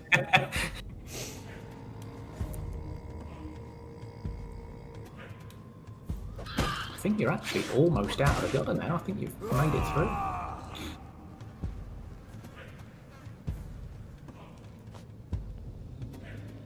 Yeah, boy! So you've managed to sidestep the majority of the dungeon and sneak your way through. Still a little bit left, but you should be all right. Yeah. On the flip side, I haven't taken that much health out of Acmeos before I meet up with him, but... Bit of a risky leap down to the lower area to the right there. And you're starting to see these big canals of broth. You can drop into that broth there, and this is... You've missed out all the storytelling of the rest of the dungeon. All of this broth is being made by the vassals for Ogmios the Devourer to enjoy. He expects them to craft this holy broth for him so that he can indulge himself constantly. This is where you'll get a glimpse of his lovely appendage.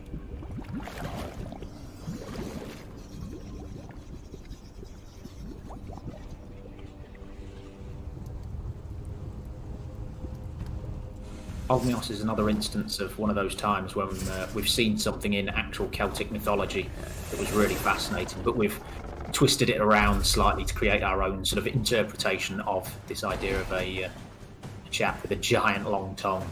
Okay, he has all different types of attack with that. Yeah.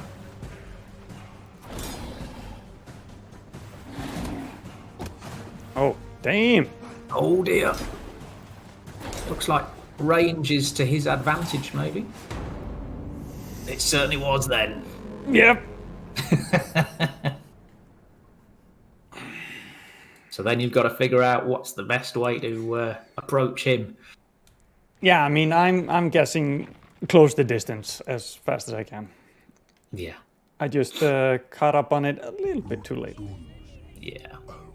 Down to 3 warriors. It started fairly well. It's looking kind of grim.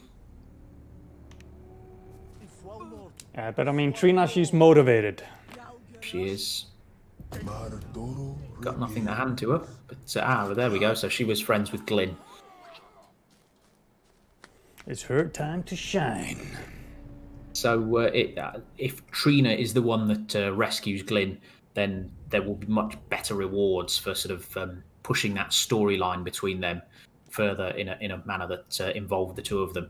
You can still have somebody else rescue them, and they'll both be happy, but maybe not as happy if it was their friend that rescued them. So again, decisions is key to it. You're going for this again. He's moved. It's almost like you knew what you were trying. There we go. Kobe. One of these days. Yeah. I'll keep checking the channel in the next few weeks. I expect to see a highlight video of you nailing that. Nice dodge.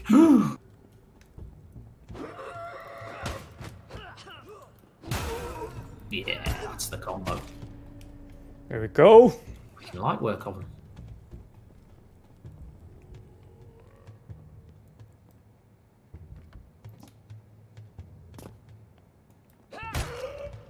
Try another long shot from here, actually, if you pick up their weapon. Oh, yeah.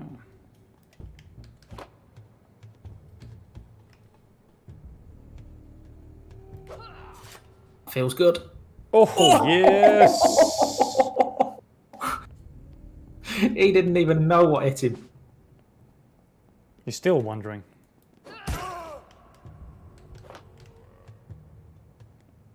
And now Go back.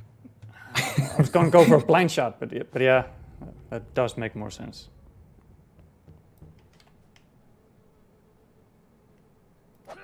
No. Oh no. So far off.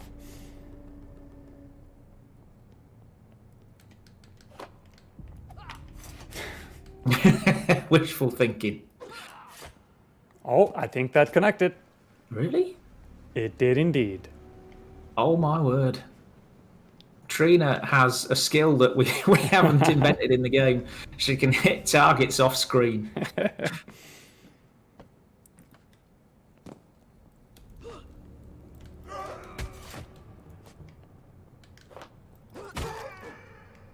Actually, she's hitting pretty hard. I think because of the storyline, she's got a little bit of extra strength, which is certainly helping you out. Yeah, let me see here.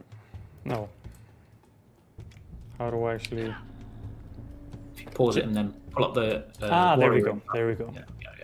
Stories, yeah. Yeah, I mean, she's 2 vigor, 1 strength, Yeah, and... there you go, yeah. So she's doing a little bit of extra damage each time.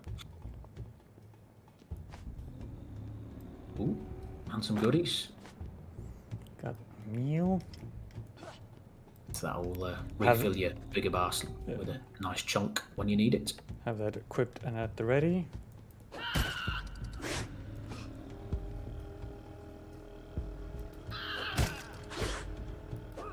These little larvae, you'll see, you'll find them in the decay dungeon as well.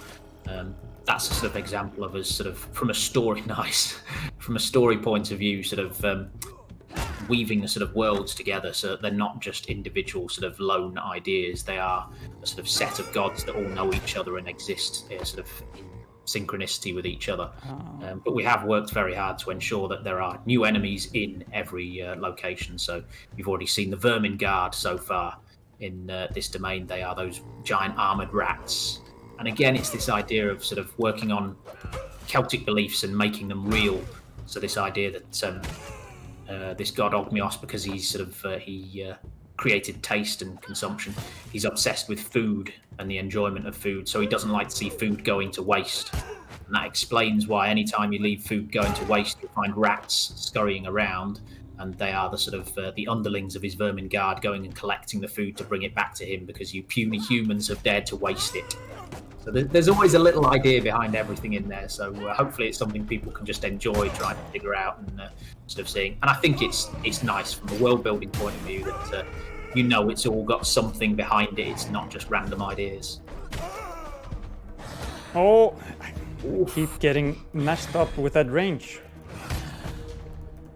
Okay, let's move a little bit back. Yeah. Oh, that almost cost you. So you get a choice of routes here. You can actually head down to the right-hand side across that bridge, or you can keep going onwards down towards that giant meat grinder.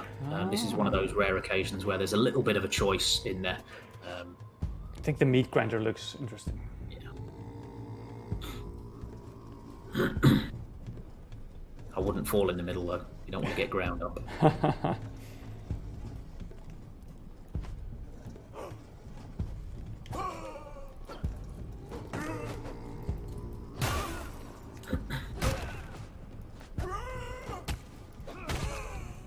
Nice. Go.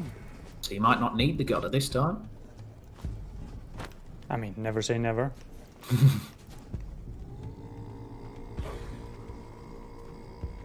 Got a bit of a posse coming now. Oh yeah. These guys roll together. You've stepped into their territory.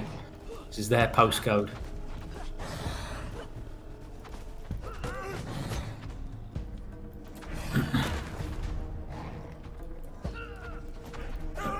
Now obviously with this little vassal fella that's alongside the big rat, one quick parry and a throw and you can have him off the edge and out of your hair in no time. You won't even need to smash his armor off, but it's a risky move. Yeah, I need to figure out how to always land the parry. What? Just caught you. The length of that spear is just... Well, you'll be able to see it from the other side of things. If you use a warrior with a spear, you can wreak the same kind of frustration upon your own opponents, because spears in this game are all about range and length. No, I disagree now.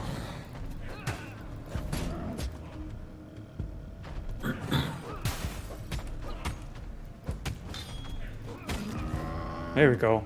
There we go. And that parry earned you an awesome amount of bloodlust. Get all that health back. So you can see you've got that little buff that sort of surrounds you afterwards as well. So again, pushing this idea of risk and reward. If you dare to sort of keep your health low and get as much bloodlust as possible and perform a roar in the middle of battle, then your next few hits are going to deal even more damage, which will allow you to progress even faster and more efficiently. So how much you want to push it, how confident you get, can start to turn the tables very quickly. So something that seems impossible at one point suddenly becomes quite doable when you dare to get a bit confident. Yeah, I can see what you mean by the range of the spear there. Unfortunately, the crude ones that you pick up off the floor won't last very long because they'll all smash eventually.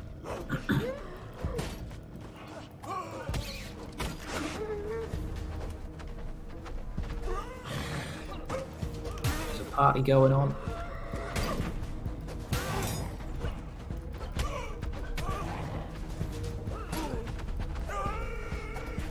Just keep him in a circle. Ah! Oof. Oh! Numbers is always the most dangerous element.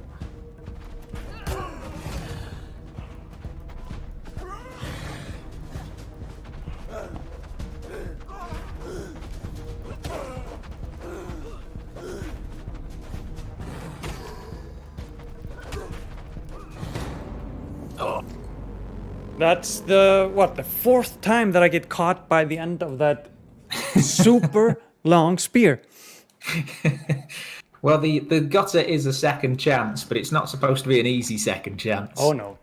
I still think you did quite well, though, considering. I think that, given that, what have we done now? 3 different dungeons. I think that there is still an easy dungeon out there somewhere. If you were to find that and clear it, then you would get yourself some new weapons, some new items. Question is, which one? You run a risk.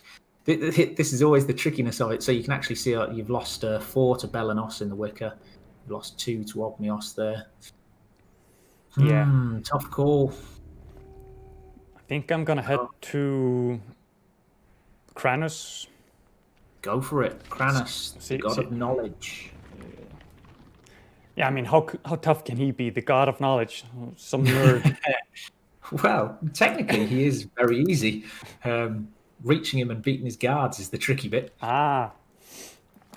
So this is actually not a bad choice as well from a leveling up perspective. So that there's a quirk to this dungeon, which is being the god of knowledge.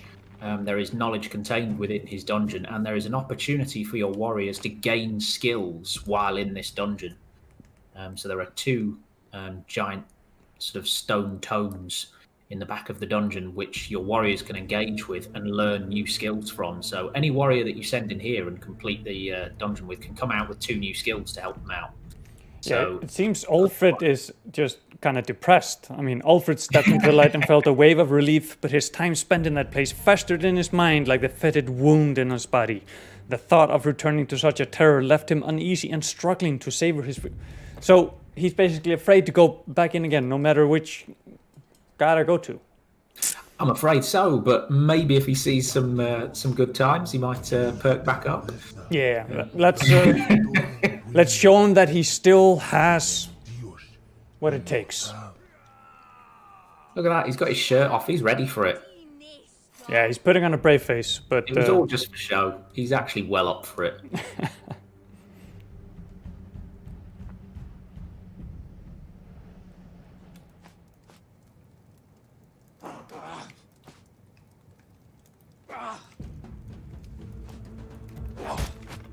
Okay. And now we're in the... Oh dear, that's not a good sign if there's a creature straight away. I might have led you to your death, sorry.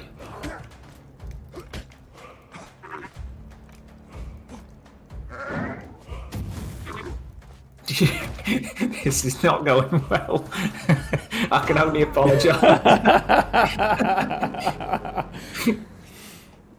Well, that sums up Gods Will Fall quite well, to be quite honest, I think. Things can turn very quickly all of a sudden, and one wrong decision, and it's looking very, very grim. Yeah, maybe that wasn't the right choice. Well, I don't think it's your fault. I don't think it's my fault. I think it was ULFRED being weak. And I think Erin is... she's going to turn it all around. First saving ULFRED, leveling up, and then getting the rest of the posse. Okay, there's the prediction. Lock it in. Yeah, I have faith.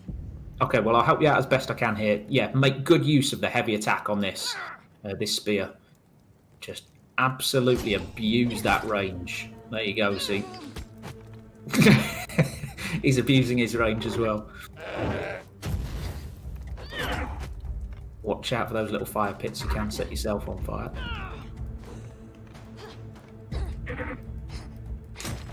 Oof. I find these goat beasts are parryable. Oh. I wasn't sure whether or not to say anything. I might get in the way of your concentration.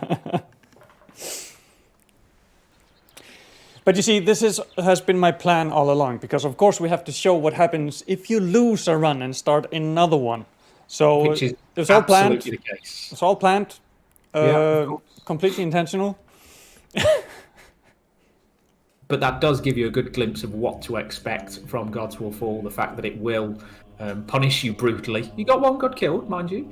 And this idea that the bar that has been set for you there is exactly the bar that will remain as you start off another set of warriors. The organisation of it, the sort of who's difficult and who's easy will not be the same. But it does mean when you do finally beat all 10 gods and you do complete the story of these brave warriors that have travelled across the seas to destroy these gods, it should be all the more satisfying. Because you weren't helped out along the way, you leveled yourself up, you got better at the game, you got smarter, you made the right choices, and you created some little heroes along the way. So let's take a look at my selection here. Seem to have a bit more You got heavies. larger. Yeah, it's a heavy set crew. They're going to need a lot of running around on this island. Oh yeah. Time for some cardio. But it does mean you'll probably find there's a few big maces and big axes in there, and they're one of my favourites. A giant sort of club weapon, which can do some solid work with crowds. Am I heading the right way? So if you just head down a little bit from here, south.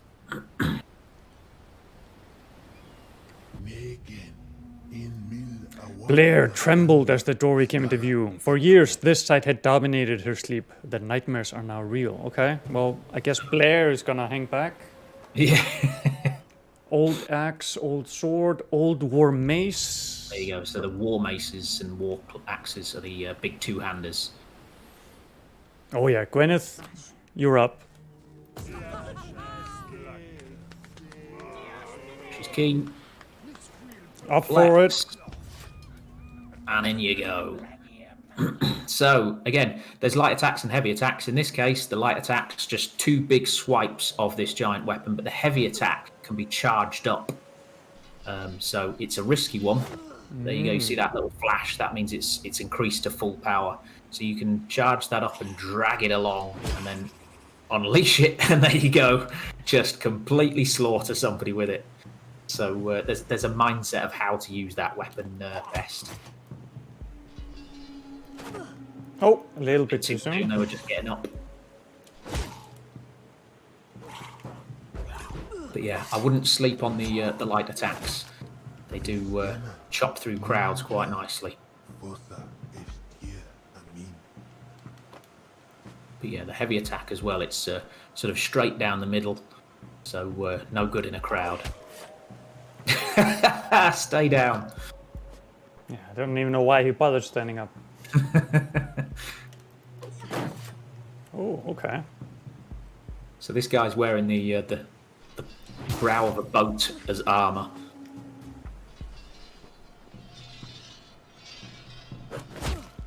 Yep, that's the way to use it. Just draw him in, knock him down. So I'm a big fan of the sort of creatures and enemies that you encounter in games where the first response to them is, what the hell is that? I really find there's something a lot more scary about a creature or an opponent that I don't understand and I don't know what it's going to do. Yeah, well, like, why is he walking with a half a boat on? Exactly, yeah. You don't know quite what you're going to be facing up against. I find that much more appealing in games than sort of just loads of snarling teeth and claws on stuff. I've seen a million different sort of creature designs. I wouldn't go down and follow him. I'd leave him down there. Yeah, I've seen lots of sort of claws and teeth and sharp stuff. I really like. Oh, gee, that was a good dash.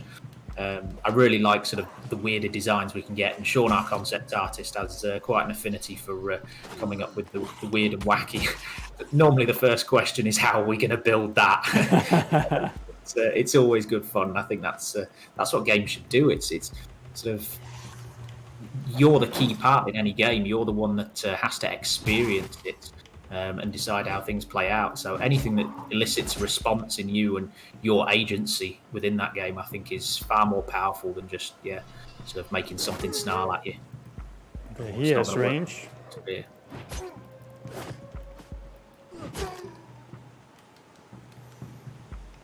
So the larger characters can't use spears. Okay. There's a few restrictions on them. So like the really skinny characters can use the dual-handed weapons, and the dual-wield ones, whereas nobody else can. And these larger characters get the giant sort of big axe, the war axe and the war mace.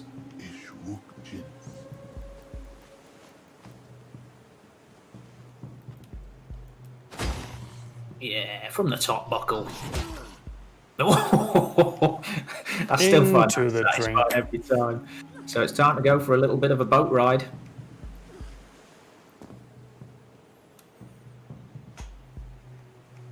Nice little peaceful cruise down the local canal. Yeah, what could go wrong?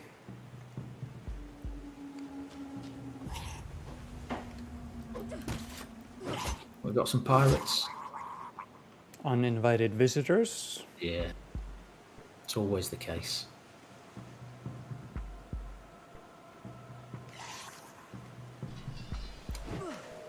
Oh, just missed. Steady. Decided to pop back in for another dip. I keep doing that a little bit too soon. Bit too soon. Bit too soon.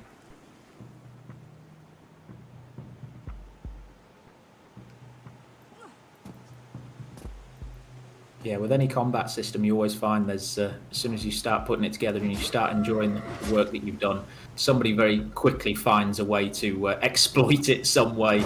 And then you have to do loads more work to then shift it around in another direction to close that little hole that somebody's found. And then just as you've done that, you've found you've introduced another little hole somewhere else.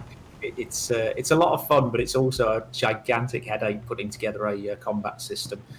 But I think from what we've seen so far, people have been really enjoying the simple, straightforward sort of inputs to the game, and it was something we wanted right from the beginning. You're not worried about locking on to targets and switching between different targets. You just push in a direction and press your light or attack button.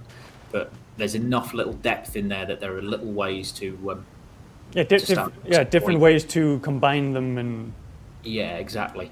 And so even the parry, which I think rightfully so, you're not doing very often because it is an advanced technique. But once you start to get familiar with some of the opponent's attacks, that parry means more blood lost, which means more health, and it means bigger roars, which means more damage.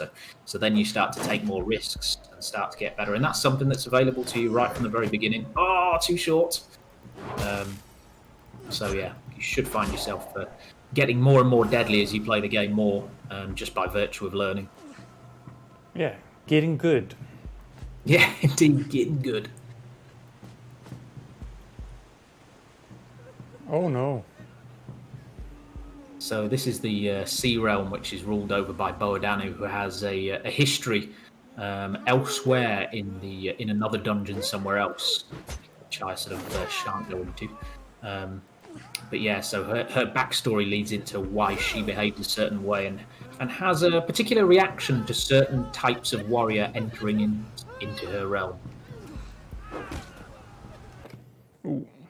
Let's see. TV almost turned off there. We would have lost your signal. That's not good.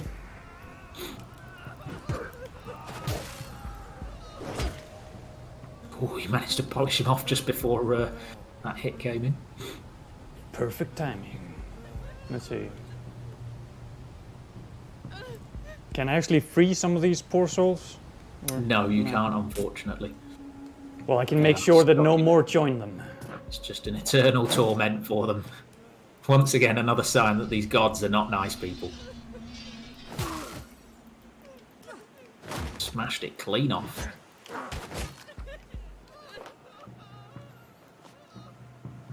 So again, you've got a little choice of left or right here, but they all sort of take you to the same location. So you'll find on a harder difficulty, these little bridges might be occupied by some tougher creatures, so might be a reason to avoid.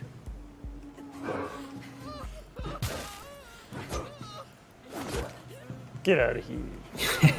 Ragdoll never gets old.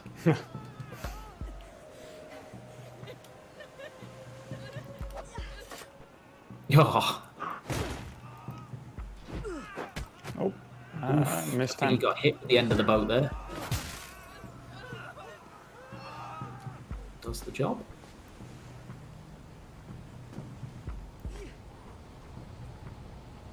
Okay.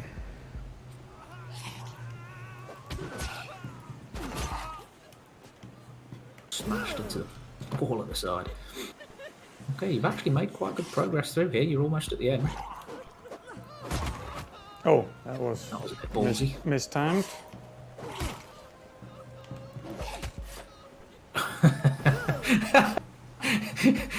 That was well and truly overacted, that was. He rolled about like a Premier League football player. Oh, this looks interesting. Steady on. I thought you were going to dash off the edge there. Nah. Just like to keep your heart rate up. I'm not even playing and I'm getting tense.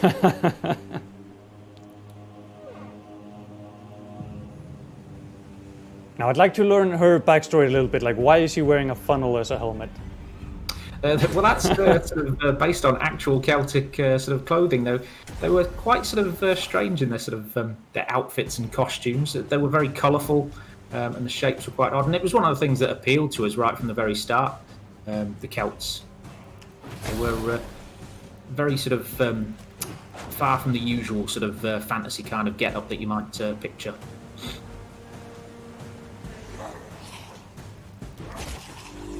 Oh, this is the right weapon for the job here. I think you've locked out nicely. Oh, Oh, careful. let's So you get can out of find here. Get the bloodlust. Falls start to occur whenever the water raises and then lowers back down again. And the big swings of this big axe do quite well in crowds. So it should work quite well for a bit of crowd control. Or just, you know, Or just throw stuff at them. keep an eye on the shadow.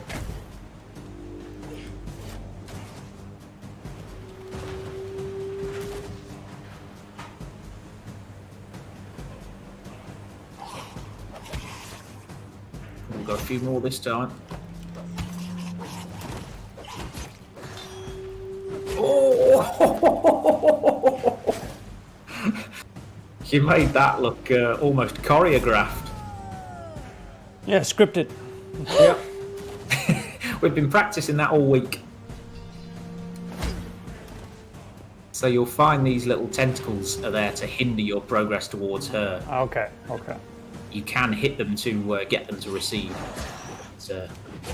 But not to Shoot the target give her beginning, damage.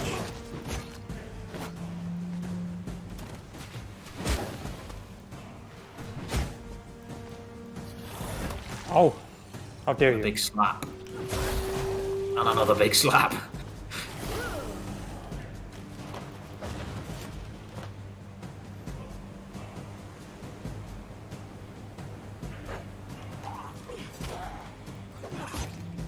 Oh Almost looked like a 360 no-scope throw, that did.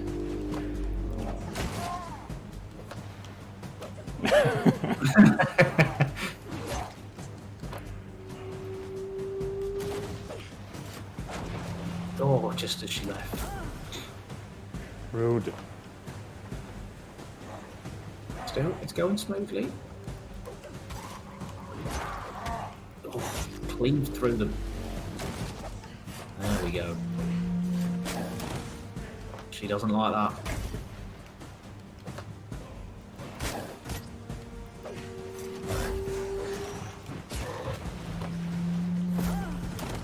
I think you've found out a little bit of a knack here. A little bit of a tactic, yeah. Yeah. That shouldn't have been a heavy attack.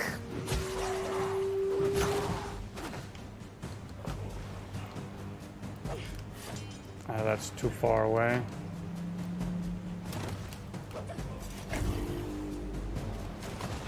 So it's working out for you here, but I think we're at a bit of a lower difficulty setting on her here. So on harder difficulty settings, well, yes, we must be, yeah. So yeah, you might find it's not so easy on another playthrough. Don't say that.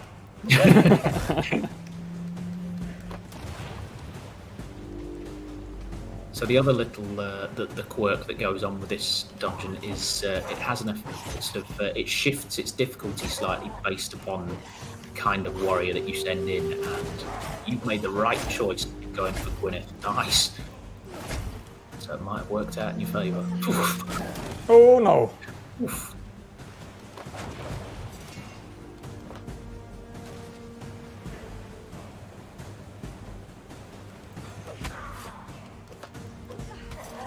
Come on, peek out of the water.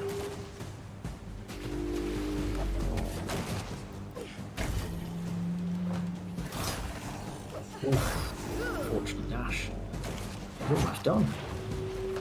Oh, that was a 3-pointer.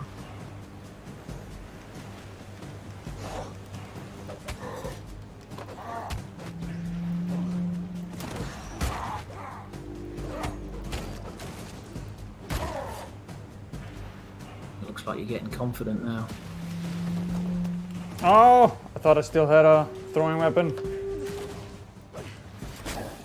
There we go. Got one in there. Couple of swings would do it. I'm gonna hit her once more with the throwing weapon, and then I'm gonna try to take her out with the heavy. Going for the glory kill. Yeah. Oh, that looked good.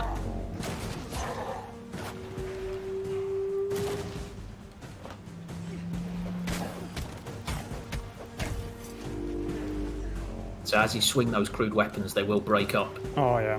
Yep. They do indeed. Spent that. Yeah, that's it goes back to what I was saying about combat system sort of development. The fact that you come up with a nice, fun sort of addition, and then somebody finds a way to exploit it. And sure enough, people were just using all of the weapons off the ground, which we really enjoyed flinging about. Just using them constantly rather than their warriors' weapons. So we had to find a way to sort of ease that off to make them not quite so powerful. Oh, there we go. That did it in one.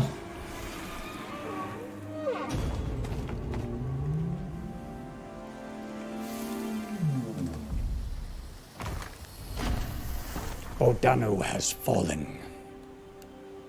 Made it look easy.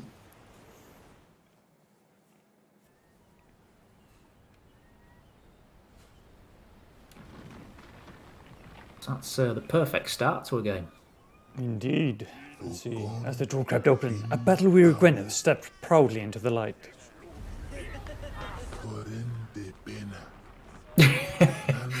Oh no! Yeah, she suffered.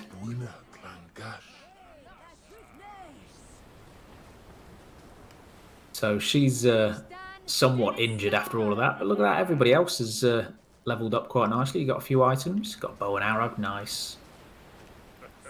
So those things now get added to the sort of the kitty.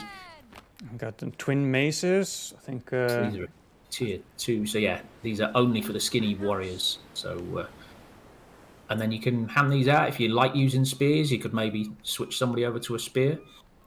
Although that's for the light and the medium-sized characters, and then the axe is anybody except for the skinny ones. I think I'll just discard that. Yeah. Them all. If you don't like them, you don't have to use them. But that's it; they're gone.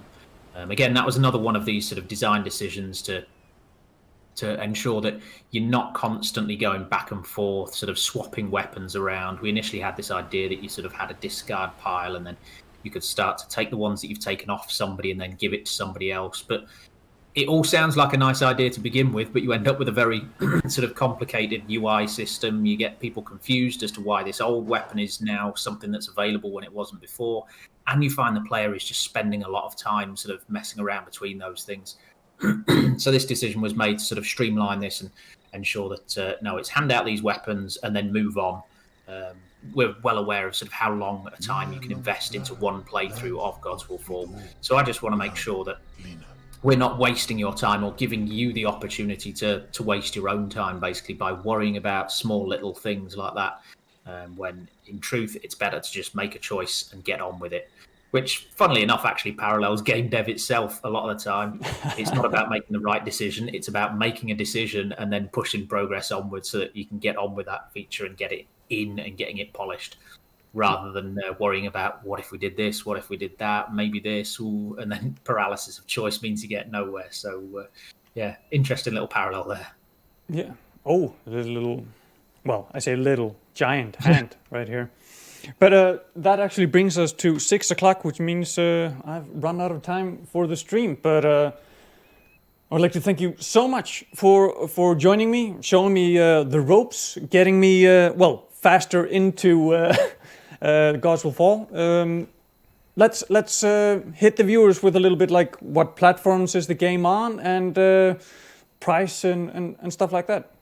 Yeah, it's on most major platforms out there. So PS4, Xbox, Switch, PC as well, on Steam and Epic Games. And it's priced at, well, I can tell you the UK price, I think, is £20. So we're not a full price title. So I think you get plenty of game for your money there. And it's all available now. There is the extra DLC Valiant Edition available as well. We're working hard on the DLC right now. That is sort of being delivered in 3 individual sort of releases, one of which has a sort of small free portion to it as well. First bit should be out fairly soon. Yeah.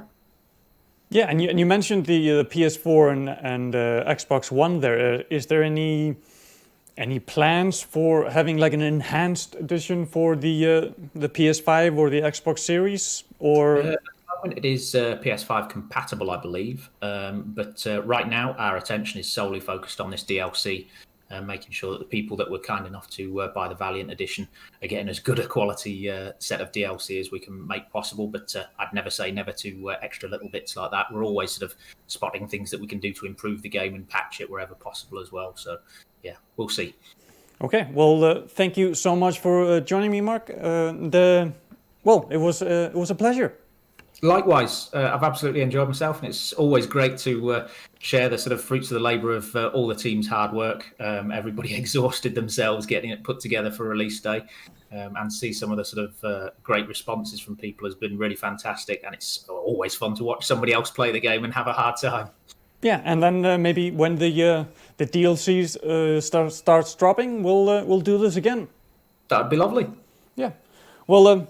Again, thank you, and see you on the next one. And thank you, everyone, for watching. This has been GR Live for today. Gods Will Fall, with a little bit of dev commentary, dev help, if you will.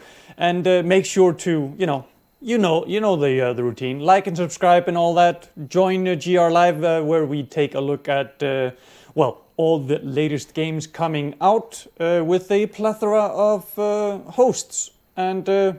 Yeah, it's all right here, whether you're watching on Twitch, Facebook, or our own page where you get the best video quality, as well as access to our daily gaming news and all of that good stuff. So, thank you for watching, and see you on the next one.